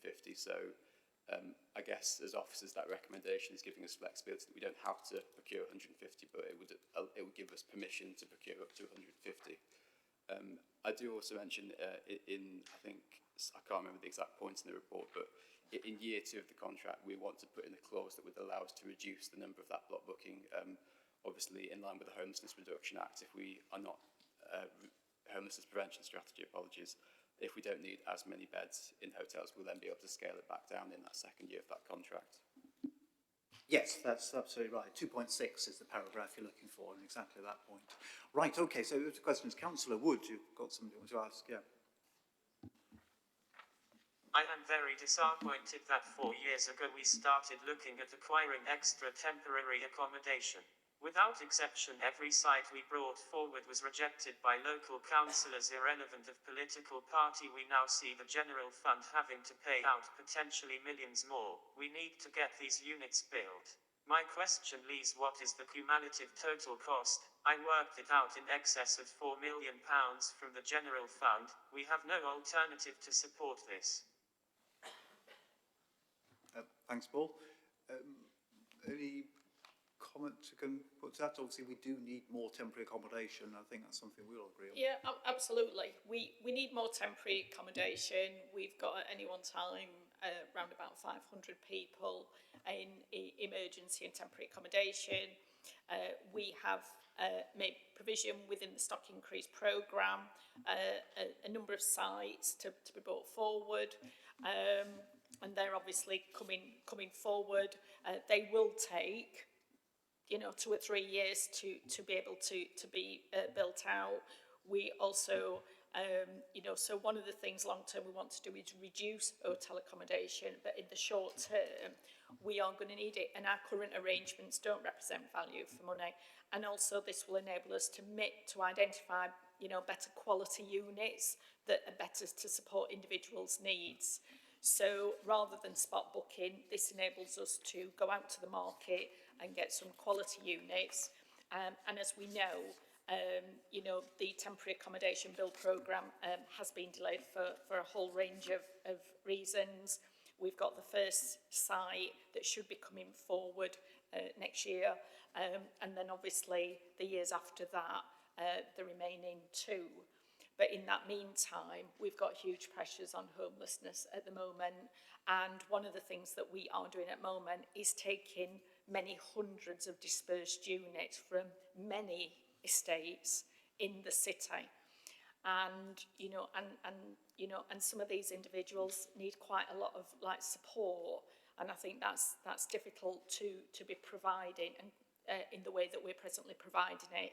And so I think one of the things that this will do also enable us to do further detailed work, making sure we're bringing the right types of temporary accommodation forward, give us better value for money for the ones rather than spot booking hotel placements, but also really look through the work of the homeless prevention strategy in terms of long term, how many units we may need. But certainly I know I hear most weeks from local councillors about some of their concerns about placing quite vulnerable people in dispersed units on our estates without the proper support, levels of support. Thank you. Thank you. That's so. Yeah, improved services to our people in the city at no extra cost is what you're saying, isn't it? Yeah. Okay. Right. Don't prolong things too much longer because of the time, but Councillor Curran. Thank you, Chair. So, yeah, I think, like Councillor Wood said, ultimately the solution is to build more and better temporary accommodation, but we are where we are and we need to support this. If I just share an experience, recently I've been supporting a family who became homeless and went through the system and ended up in a few different temporary accommodation and residences along the way. And if sort of being evicted from your house wasn't traumatic enough, and 2 of the 3 kids have special educational needs, and just seeing the difficulty that they were going through from going from one, and all the temporary accommodation they had was quite nice and lovely, but it was the moving from one place to another, and then when they finally got to their final destination, their council home, still questioning how long they'd be there, more difficulty. So you take a really uncertain, difficult situation, and through this new system, hopefully, at least take out some of that other disruption. I think can be nothing but a good help. I guess the question is, given that the graph at 110 is still going upwards, whether the 150 is the right number, because the graph suggests that the demand is going beyond 150. There's nothing in this graph that says it's coming down below that. So should we be asking for more? Yeah, John? One of the things that we have identified in part of the homeless prevention strategy is because the sheer numbers of presentations that we are dealing with by our housing solutions team, is we're working obviously when families are at a crisis more often than not. And one of the key priorities for the homeless prevention strategy is preventing homelessness, so preventing placements. And that is where, we are reshaping, obviously, our tenant services, which we've been doing, focusing on some of our more vulnerable, trying to identify people at a much earlier stage at risk of homelessness, so that hopefully we avoid people having to present themselves as homelessness. If we deliver on those priorities with the homeless prevention strategy, and that's very much a partnership strategy, then hopefully we'll reach a peak and then we'll stabilise. However, it requires lots of interventions to be able to achieve that. So we are going to need to keep this under regular review. But nationally, homelessness is increasing, and Sheffield's no different to lots of other major cities in the UK. Right, thanks. David, did you want to add anything else? Just to move things on a bit, because of looking at the time, I think 3 people want to speak. Probably just ask people to confine the questions to what's actually the proposal in front of us today, rather than a wider discussion about homelessness prevention. But if you're okay with that, Councillor Fox. Thank you. Mine were just questions about money, actually. You said the estimated lifetime cost, and I didn't understand that figure. And 150, I appreciate it's not enough. But when we start going out there and saying we want to procure things, people start putting extra cost on, so I'm just worried about the cost. So, as advised, we did some soft market testing with our hotel providers back in summer of 2022, and at the moment we are in quite a vulnerable position in terms of that kind of risk of providers saying to us we want to put our rates up.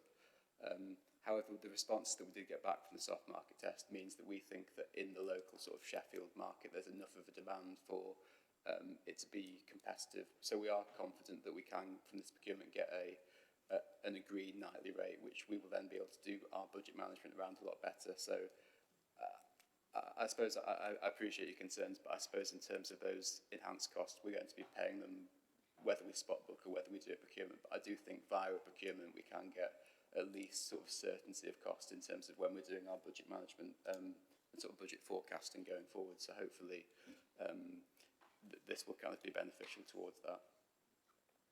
Okay, thank you. Thank you. Can you just explain that 4.65 million as well, please? Of course, so basically the 4.65 million figure is assuming that if we are successful in getting 150 hotel beds, what the cost would be for block booking those hotel beds for a period of 2 years. So for the period of that 2-year contract, SCC would basically have those hotel rooms booked out every single night, and that 4.65 million is the estimated cost of that. Okay, so lifetime is 2 years then, isn't it? Yeah. I'll come back to you, Fran. Let me give a... Let's bring in that if it's relevant to that point, and I'll come back. It was just whether that was before or after it talks about there's some recovery of those costs. So is the 4.65 million before or after the recovery? Apologies, it's the gross, yeah, it's before cost recovery. Yeah. Denise, is that... yeah, okay, great. On this side, yeah. Very quickly, Chair, just to say that I'm really sad to have to support this. I mean, some of us were around that day about 12 years ago when all the balloons went up here because we had nobody in B&B accommodation.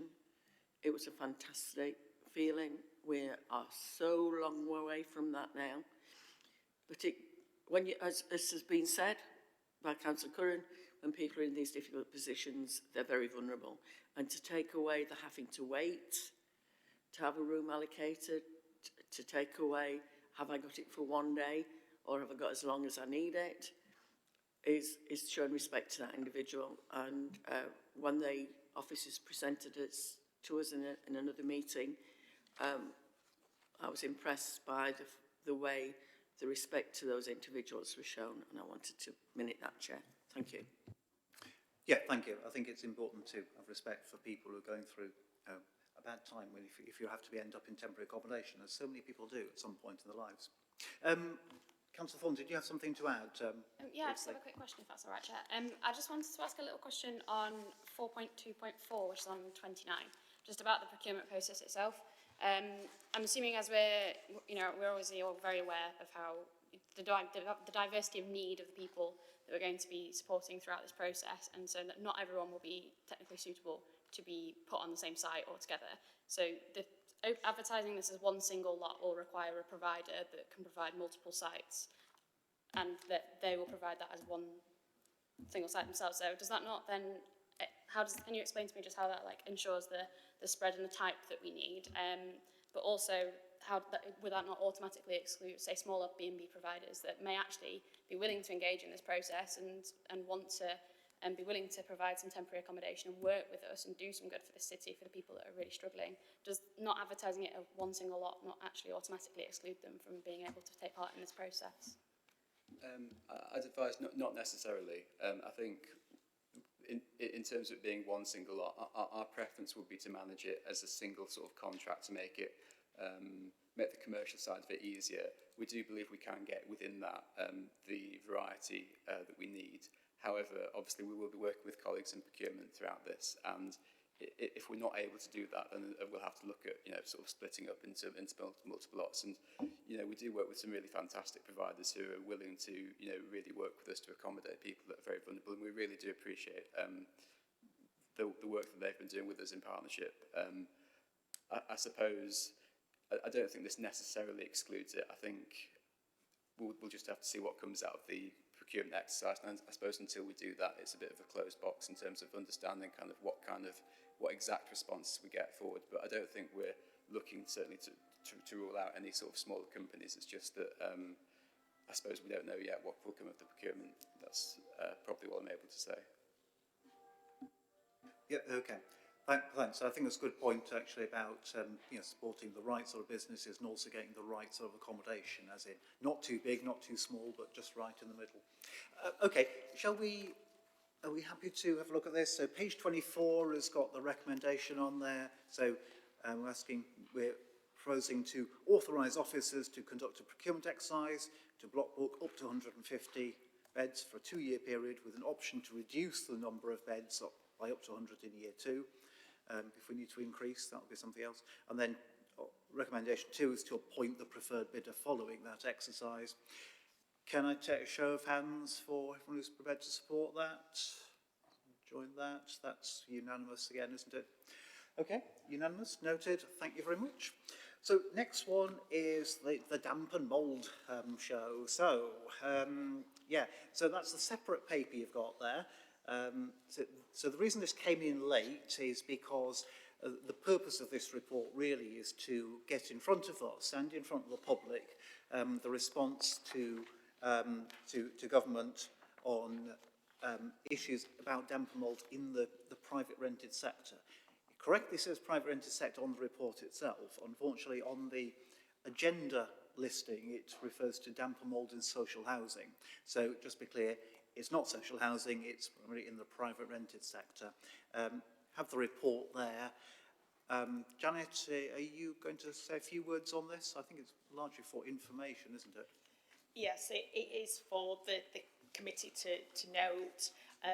We have been asked a number of questions by the Right Honourable Minister's Office. This is the second response that we have provided. And as you know, we are responding to many requests for information, both from the regulator and also Minister's Office. So one of the things we wanted to do is share the response, the latest response.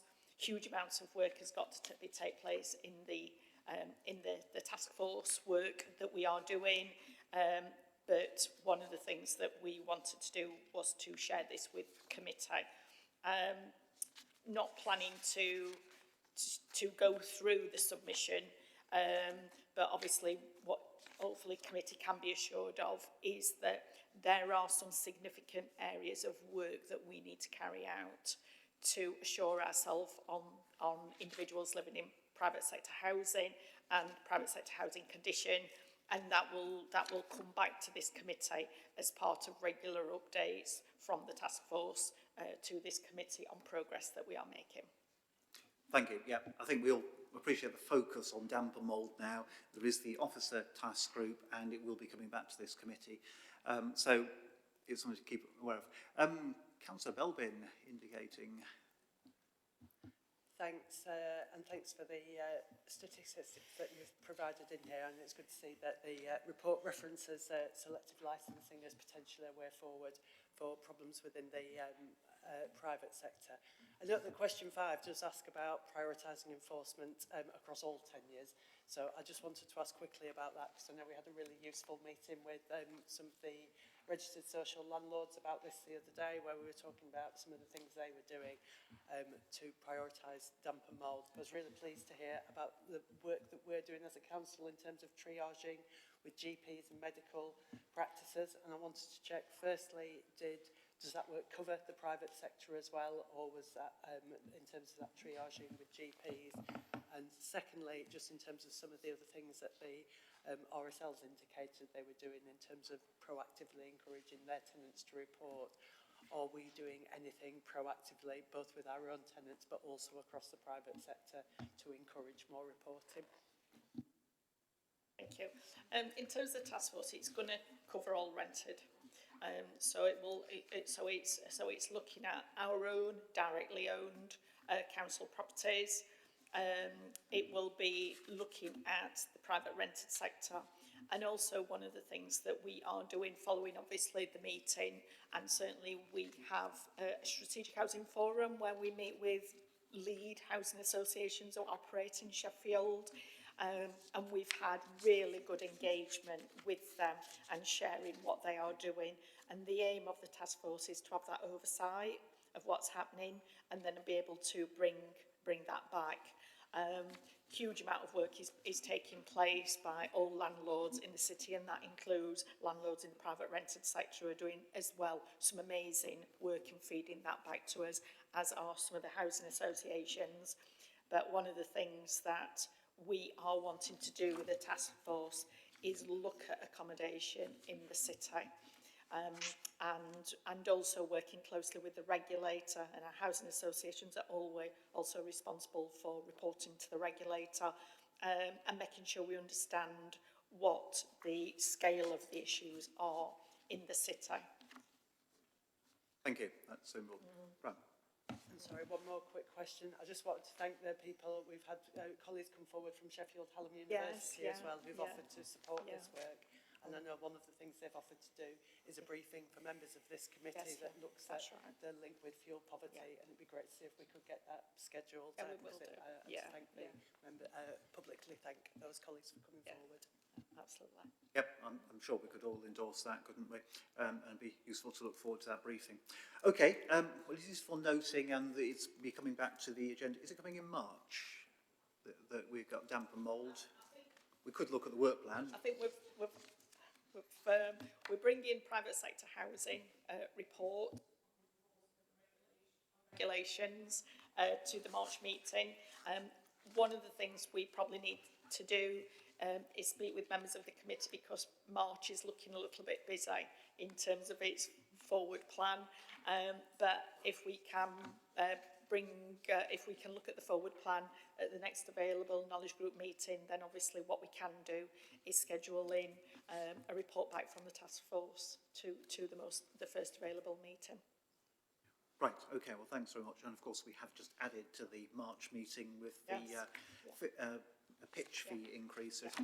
So, okay, so dealing with this now, on page 24, there's a recommendation to note, it's not page 24, it's page 31, I think, and no, it's on a completely separate pack of papers, sorry. Page 2 of that, the recommendation is to note the contents of this report we got, and the work done being to address the issues of damp and mould in private rented homes. So, quick show of hands to note that. Okay, we can say that's unanimous. Thanks very much. Okay, so thanks for that, Janet. We'll move on to the finance stuff now. So first, the revenue finance, and we've got Jane there. Jane, are you presenting on both the revenue finance and the capital finance, both monitoring reports? I'll pick up the capital. Right, okay, so we're just doing item 11, the revenue finance. So, Jane, over to you as soon as you're able to log in. Or... Hi there, my name is Jane Wilby, Head of Accounting. The paper you've got is to bring the committee up to date with the current outturn position for the revenue account. At month 8, which is the November numbers, last time the committee had an update was back in November, which was the month 6 numbers, which is September. So at month 8, the council's forecasting a 17.1 million overspend against budget. This is improved since month 7 by 1.6 million, but it's still a significant overspend for the authority. The first section of the report details the council overall. The second section goes into the committee to split the committees down, and the final section gives you more detail on the housing committee. So I'll just skim to that section. The main issues in the overall council's revenue budgets, as it's a year-to-date report, the narrative remains very much largely the same. Reasons for the overspend are in social care, so we've got 11.6 million overspend in adults and 6.6 in children's. So moving on to the housing committee, in the general fund we have an underspend of £500,000, and the reason that we've got that underspend is due to temporary accommodation service. So we've heard you talk about this today. We've actually been able to maximise the recovery rate on the subsidy recovery. So in the budget, we were forecasting around 60% recovery, and the previous year we were assuming about 75% recovery, but improvements in the process has meant that we've actually recovering about 88%. So whilst there is increasing demand in that service, we are able to recover more against that, which is positive, and we're able to mitigate some of those extra costs. In the revenue account, we are overspent by 13.9 million. That position's got worse over the previous month by £1 million, and that's largely in the repairs and maintenance service due to the ongoing extra costs that we're seeing in that service. We've seen, huge amounts of inflation, subcontractor costs, and addressing the backlog in servicing and compliance issues. So I think you've seen noted in Janet's report and the HRA business plan earlier, We have made a lot of improvements in that service over the year, but that has resulted in quite high costs to address the backlog. The reasons for the overspend are the same that you've seen in previous papers. So we're down on the income by 3.2 million due to vacant properties. We've got extra costs in disrepairs and council tax due to those vacancies, which is, it leads to that lesser contribution to the capital programme, as we've all seen. So I think a lot of the issues that, you know, are coming out in this paper have been talked about and in the HRA business plan as well. So I'm happy to take any questions on it, but I think largely any detailed questions on the budget would be better answered by Janet, who's sat here. Thank you. Right, well, thank you very much, Jane. That's a useful summary of just how things are changing. I don't know if we've got any questions, not indicating that. Shall we just note this? So being asked to note this, anyone disagreeing with that? I think that we've got a unanimous noting of that as per the recommendation. Thank you very much, Jane. That's a clear and comprehensive report. Should we do the capital now whilst that ball is rolling? So Janet, you're doing that, aren't you? Yes, fine, thank you. And apologies, Dean Butterworth was going to present this afternoon, but unfortunately was called to deal with emergency. So this is the Q3, obviously, update on the capital programme. As it sets out, obviously, we always have a 5-year rolling programme, capital programme, that covers both that funded from the housing revenue account and also general fund. So this is a monitoring report, and I think the aim of the monitoring report is to look both in year and also as part of the long-term capital programme. So it also details some of the work that is taking place, where we are expecting to be at outturn this year. There are some variances and obviously some variations to the programme, which also forms part of the corporate capital programme, which will be reported through into strategy and resources. So wasn't planning to go into each individual area, but I think there is some really useful information, particularly on section 1.14, which actually shows, you know, the huge amount of work that's taking place in properties funding from the capital programme, and also to give that as a snapshot of the 5-year programme. And then the appendix, obviously, is the formal variances. And we will continue to bring this to committee each quarter, so that this committee has oversight of the delivery of what is quite a significant capital programme for the council. Right, well, thank you very much there. Again, really useful oversight. It's good to have that paper in front of us so we can scrutinise, and also so that it's publicly available, so that the public can see what's being delivered and at what cost. Again, any questions on that? Doesn't look like, oh, sorry, there is. Yes, Councillor Thornton. Sorry, it's just a little question. As it's mentioned and named in the report, I thought it might be appropriate to take the opportunity to ask a question about it. Middle of the way through page 49, about the new build TA at Knoll Hill. Yeah. So I was just wanting to ask a little bit about the usage of it, because as mentioned in prior report about temporary accommodation and bed and breakfast that we've just been talking about, the variety of different people that we can put into temporary accommodation and that may well use a new build temporary accommodation site at Knoll Hill. But we've had officers at South East Local Area Committee and Local Area Committee councillors at a public meeting and on Facebook actively saying that it will be used for victims of domestic violence. And I hope you'd agree with me that keeping the locations of potential victims of domestic violence private and secret is very important to safeguard them and keep them safe from their abusers, and not just keep them safe, but to keep everyone else that may well use a potential temporary accommodation site at Knoll Hill safe too.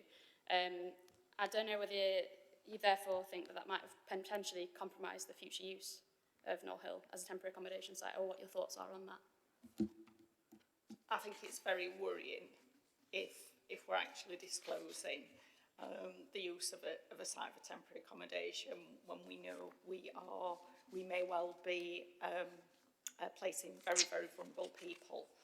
So I will address that obviously with officers and speak with local councillors. I don't think it will compromise the usage, but I think one of the things that we do need to be very, very careful is that anyone that is entering into temporary accommodation, for me, is vulnerable in many different ways. And so I think one of the things we probably do need to do is to find balance between reassuring the community, and I've had all sorts of, you know, examples reported to me of who we're going to place in Knoll Hill.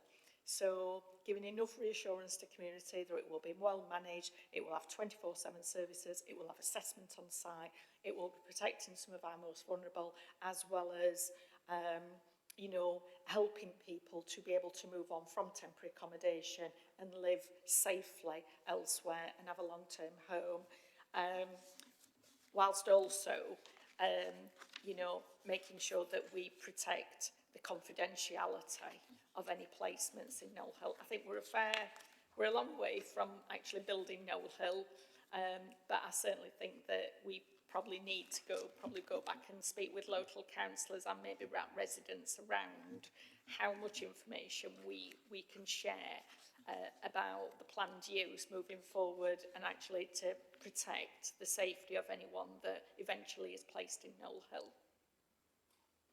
Yeah, thank you. Some you know, important and sensitive issues there. Find a way forward of how.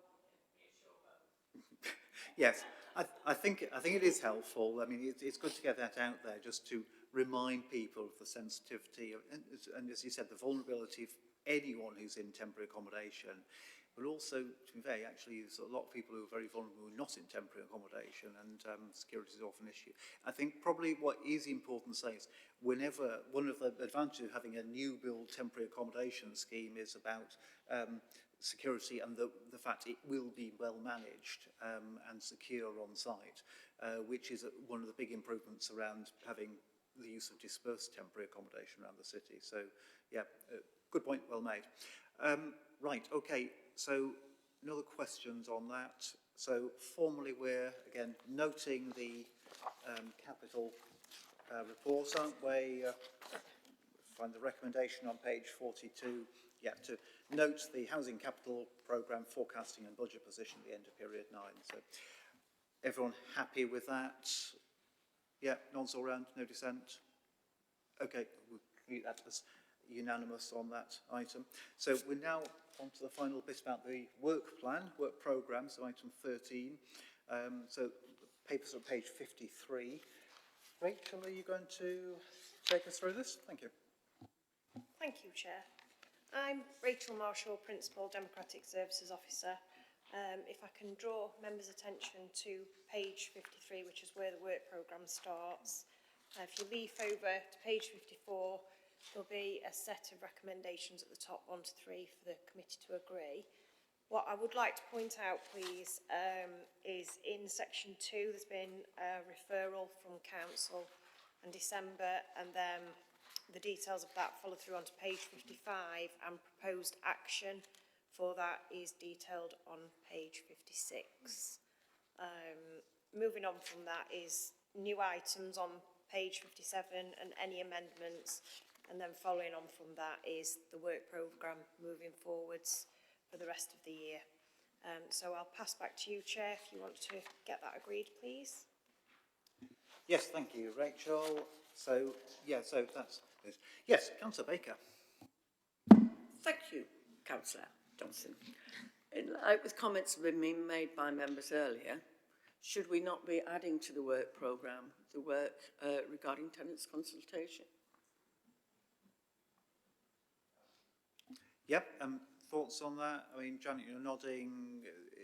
Yep, any particular thoughts? Yes, certainly, and Peter Brown obviously is here today. Obviously, we do an awful lot of consultation with tenants. We have staff, you know, speaking with tenants. We have work that we've done with social media, we have surveys, we have TARAs, we have various things.